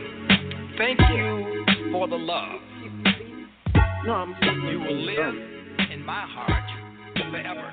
All right. I love you. Call you. Time to come back down. Yeah, I'm going to run back down, but you got to go. And we are back. Okay. Okay, now that's homage to Mike. Okay. Just all day. Just all day. So, naturally, this spoke, to pay homage to Mike, but why was this particular project important? That particular song? Yeah. Well, it's interesting. I actually have a revised version of that song on the Group H.U.G.S album, because I did that song. That song was done I wrote that a week after Michael's passing, and I did a video for that back then, but put it out. The video that we wanted to put out for that, I never did. So that's going to be released during the last week of this month, which commemorates the date. The date, right? Mike passed back in 2009. Yeah, so I mean, I was just like everybody else when that happened, man. It was just, I just wrote it. I wrote about it. It was just so on my mind that this cat is gone now. And at every point in my life growing up, I remembered it was Michael Jackson. It was some phase of Michael Jackson's career that I was familiar with, and it's like losing a member of the family. It moved me that way to where I wrote about it. I felt the exact. I was at work and I just started crying. I was like, "Oh my God, my life! Everything about my life has been. There's a Michael Jackson song associated, if not the whole album. I was like, "Oh my God." And I think that's the first time that has hit me like that, with entertainers and carrying on. And I have a number of folks. Luther's passing. It's still so surreal to me. I have not really processed that, and I know he dead and gone, but child, I have not even processed that, And and that sounds crazy, but because he's been such a significant person, so I get their whole, it's a family member that has just left. I was mortified, and then right when he passed, there was 8 people who killed themselves. Oh, Michael? When the news, they had 8 suicides behind his death. Yeah, I heard about that, but I didn't find any info on that online, because when I heard about it, I said, I want to read about this, but I couldn't find any news regarding it. Yeah, a lot of them, they were overseas. A lot of them kids were, because right when they were talking about it, they had broke. I don't remember the countries, but I don't think anybody here killed it. I don't remember anybody here in the United States. I remember it was 4 or 5 folks. It was told about 7 or 8 people that killed themselves when it was just too much for them. They took themselves out. Yeah. Wow, man. Yeah, I certainly heard that. I definitely heard that. And it was, it was a rough period. And you know what, when it hit me, man, is when I was looking at the coverage, because they had the memorial service like on every channel. Right. I remember, Stevie Wonder is my biggest influence, and he did a song entitled "I Never Dreamed You'd Leave in Summer," and I was always familiar with Stevie's music, and that was one of those songs that was just like it hit you like damn, it just reached into you and just like so emotional. It's a deep song, sad song. So it was a point where he was singing on stage at the memorial, and I think he did "I Can't Help It," the song that he wrote and produced for Mike from the Off the Wall album, and then he went into "I Never Dreamed You'd Leave in Summer," which was so appropriate because it was summertime, and it just apropos, it just fit. And the camera angle showed just Stevie on stage and that gold casket. Yeah. He started singing that, and I was at home by myself. I came home from working a midnight shift, and the fam was out at work and school or whatever, and it was just me watching that. And man, that's when it hit me like boom, and I was crying like a baby. I was like, wow, man, this dude. Ever since I was a kid, everybody knew who Michael Jackson was. I remember being in grade school, and my girlfriend used to bring pictures of Michael Jackson in a Right On magazine and be kissing on Michael Jackson's picture. And I'm like, yo, that has a Right On magazine.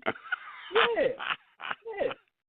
So I always knew of him. I didn't really, I knew about "I Want You Back" and ABC. Every kid knows that song, even the kids now. Right.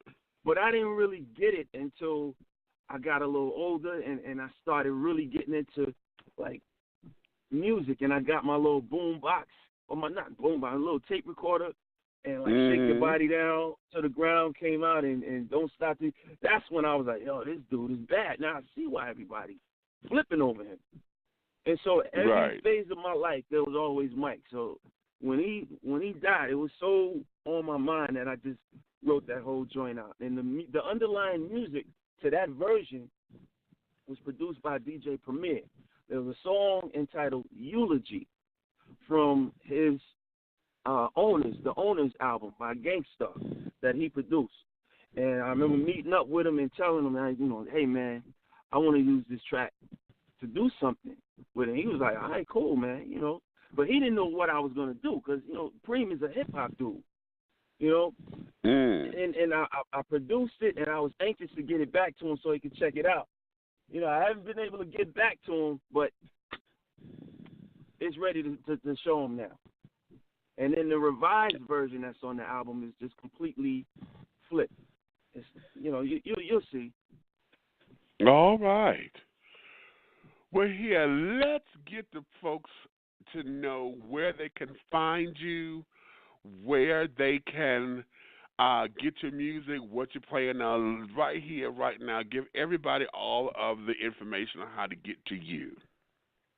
Okay, you can follow me on Twitter at Charles Bronxson. That's CHAS as in Sam, Bronx, BRONX, Son as in Son of the Bronx, SON, at Charles Bronxson.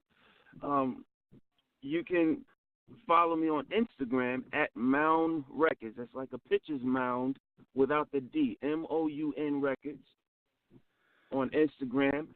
My Facebook as well at Charles Bronxson. Same handle for the label also at M.O.U.N Records. And, I have a website also, mounrecords.com, which we're going to be uploading a lot of content forthcoming. All right. All right, and my final question to you would be your name. What is your fascination with Charles Bronxson? Because every time somebody, I was like, child, I'm not looking for him. I'm looking.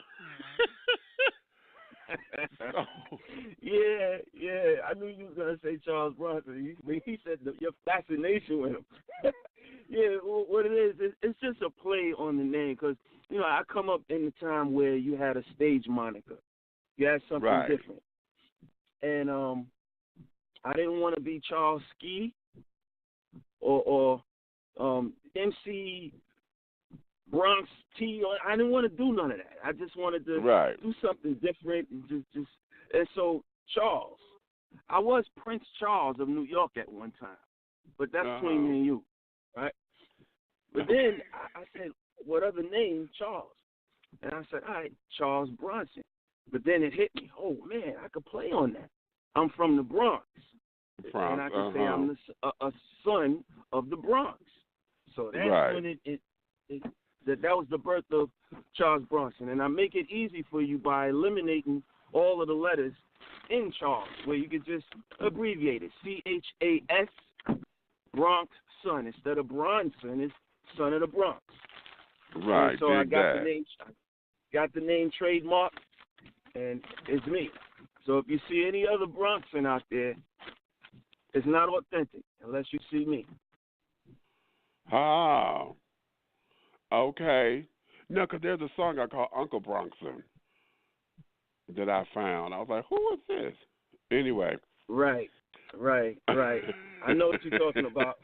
And I've been using the name for a long time before he came out with that name. And when I saw this guy using it, I said, oh man, I got to go and protect myself because the Let Daddy Explain project that came out like several years ago. And then some years after that, I see this guy on YouTube saying, going by Uncle Bronxson or something like that. And I said, man, let me just go on and handle my business because the name was out there. So I just had to do the legal thing, and I got it trademarked, and that's it. Charles Bronxson. There we have it. Ha! What a way to, that's a perfect period to end on. Perfect. Okay. Listen, let me thank you for your time and for coming on up in here, dishing your tea with me, and just being real and forthcoming. You're such a smooth cat, brother, and I am so digging your artistry. And I'm looking forward to seeing what's to come. And I'm waiting on this EP album. You hear me? I'm waiting on this. I've got to find out what this pretext is and this RIP is. Because as you know, it's actually available right now digitally. You can go to Amazon.com, iTunes, all of the digital download sites. Google Play, it's available, the whole thing. And there will be a limited amount. I'm just looking for it. Okay, I'm not looking for it right there because I'm looking. I'm like, okay, where is it? Okay. Well, cool. That's what the people need to know, honey. Go to it. It's available on all the streams. Okay. Well, on let all me go of over here now. Spotify, you can check it on Spotify and stream it if you like. You can download it on iTunes, Google Play, Amazon.com. You can get the MP3. It's everywhere now. There's a limited amount of. Yeah, and I'm also gonna press up some CDs, a limited amount of CDs. Them available on Amazon.com. Also, because there's still a pocket of people that like to have something tangible in their hand, like a physical CD. And the CD it's a booklet with pictures in it and all of the credits and everything. Some people really they care about that stuff, so that's going to be available pretty soon on Amazon as well. But if you got to get it now, by all means, it's available for you with all of those outlets. And I forgot to mention, you can also check my YouTube channel out, M.O.U.N. Records. Go to YouTube and type in M.O.U.N. Records, M-O-U-N Records, and make sure you subscribe and hit that bell. Hit that bell so that you'll be notified when all of the new videos are released. As soon as I release them, as soon as I make them public, you'll get a notification, and you can check them out that day when I release them. All right. That there is where it's all at, baby. Well, let me thank you again for coming to the program. I want to give a special shout-out to Double Exposure, Angela Ellaby. and thanking him for making this happen for me and carried on. And I now consider you part of the Dishing Tea with Me's the family. So anytime you have whatever you need to get out there to the people or whatever, this is the platform for you, and you always have a space here. I appreciate being a part of the Dishing Tea crew, and likewise, I want to shout out Angelo, and I appreciate you for bringing me to your audience and giving me that platform to talk to them. All right, not a problem. So on that note, let me let you get back to your day, finish your recovery, and I'm gonna sit down here, kick my feet up, and carry on because I still got to go in to go make a couple of donuts. I work a midnight shift too, so we're gonna make this happen. All right. Thanks, man. So thank you so much. All right. Thank you. Ladies and gentlemen of the program, child, this has been Mr. Charles Bronxson, honey. And you know what? I'm gonna play this song again because, damn it, listen, y'all hear me? Y'all know how I am. I have got to. I really need y'all to just really. You've got to appreciate the. I'm gonna just play it, honey. Listen. You may finish all of your crumpets, darling, because the tea has been dished. And you've been dishing tea right here with Big Meats, honey. If you love me, tell a friend. If you hate me, tell an enemy. But do know this, one way, shape, style, form, of fashion, everything that I do will move forward. Honey, I got to play this one more time. Get into it, children. Get into it quickly. Available, Amazon.com, and all of your social streams, iTunes, Spotify. Go get this, children. Get it. We're going to hit you with one of the top vocal groups in the nation. Group hugs. Alright, this is a tribute to all the pioneer R&B vocal groups, past and present. I gotta take my time with this one. Now we gonna sing a little piece from groups going back to the 1940s and go forward as we salute some of our favorite groups. The 40s. Starting with the Mills Brothers. I'd rather have a paper doll to call my own. If I didn't care, I'd dwell in Harlem. Oh, I'm gonna steal your baby. No, you won't. You better leave my gal alone. No, mama, no. I ain't coming. No, mama, no. I ain't coming. That I want to fall. The 50s. Why do people fall in love sincerely? Don't you know how much I'll rock 'em, roll 'em all night long. I'm a 60-minute man. Forgive and forget. I only have eyes for you. Now they often call me Speedo, but my real name is Miss in the Earl of the night. You know it hurts so bad to see you again. Good night, sweetheart. Well, it's time to go. That's the glory of love. The 60s. Here are the Temptations singing their newest hit, My girl. Oh, what a night To love you, dear. we're a winner. No matter what you say, we just keep on pushing. Ooh, child, things are gonna get easier. La la la la la. the 70s. Between love and hate. So let the show begin. Hurry, hurry, step right on in. Yeah. Don't turn around. I wanna know Your name.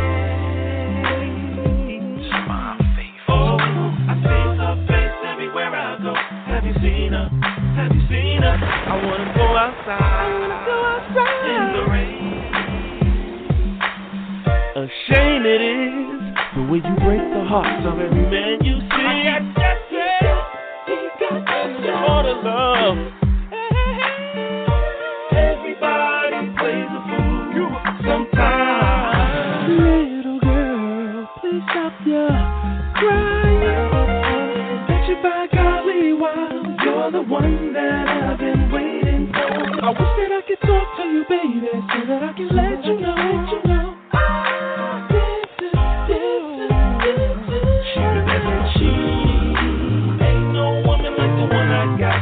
No, they don't come better. Who's that lady? Who's that lady? Come on, sexy mama, let me do what I wanna do too. Yeah. So I like to fly away. Said I like to fly away. Gloria, baby, our voices will ring forever.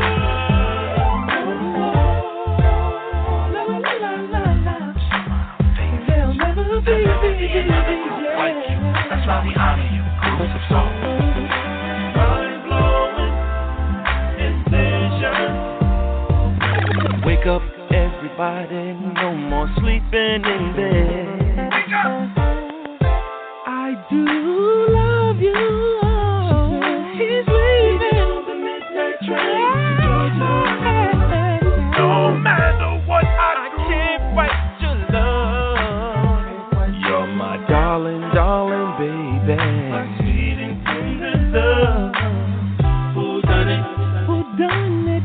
Who stole my baby? This is your night, tonight. Everything's gonna be alright. But you can't keep running away from love.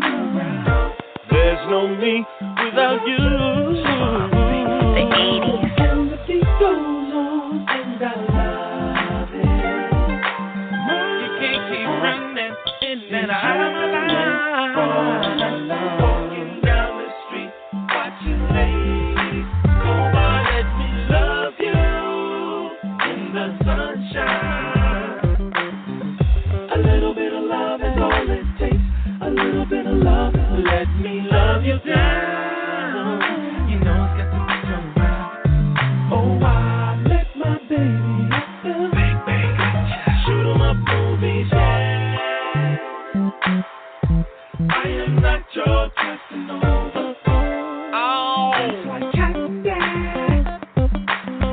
Ain't nothing wrong with a temporary love. Ladies and gentlemen, please welcome Guy. Saying goodbye. Girl, I can't rely on you, baby. Can't stop how I feel. Yeah. Spread my wings and fly away. The 90s. The way we're playing the kissing game. It's written all over your face. You don't have to say a word.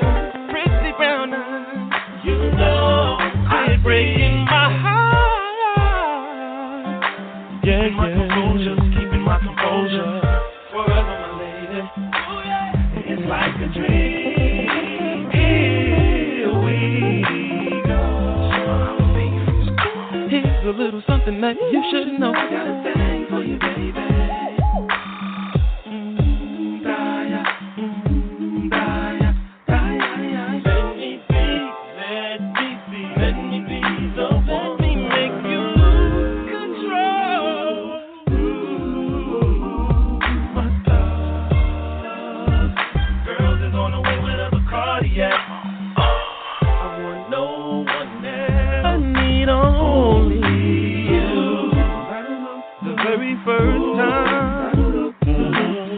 Look at her, working, gotta get it, she's looking alright. Somebody sleeping in my bed. Tell me who it is that's taking my place. That's the reason why I love you, girl. The 2000s.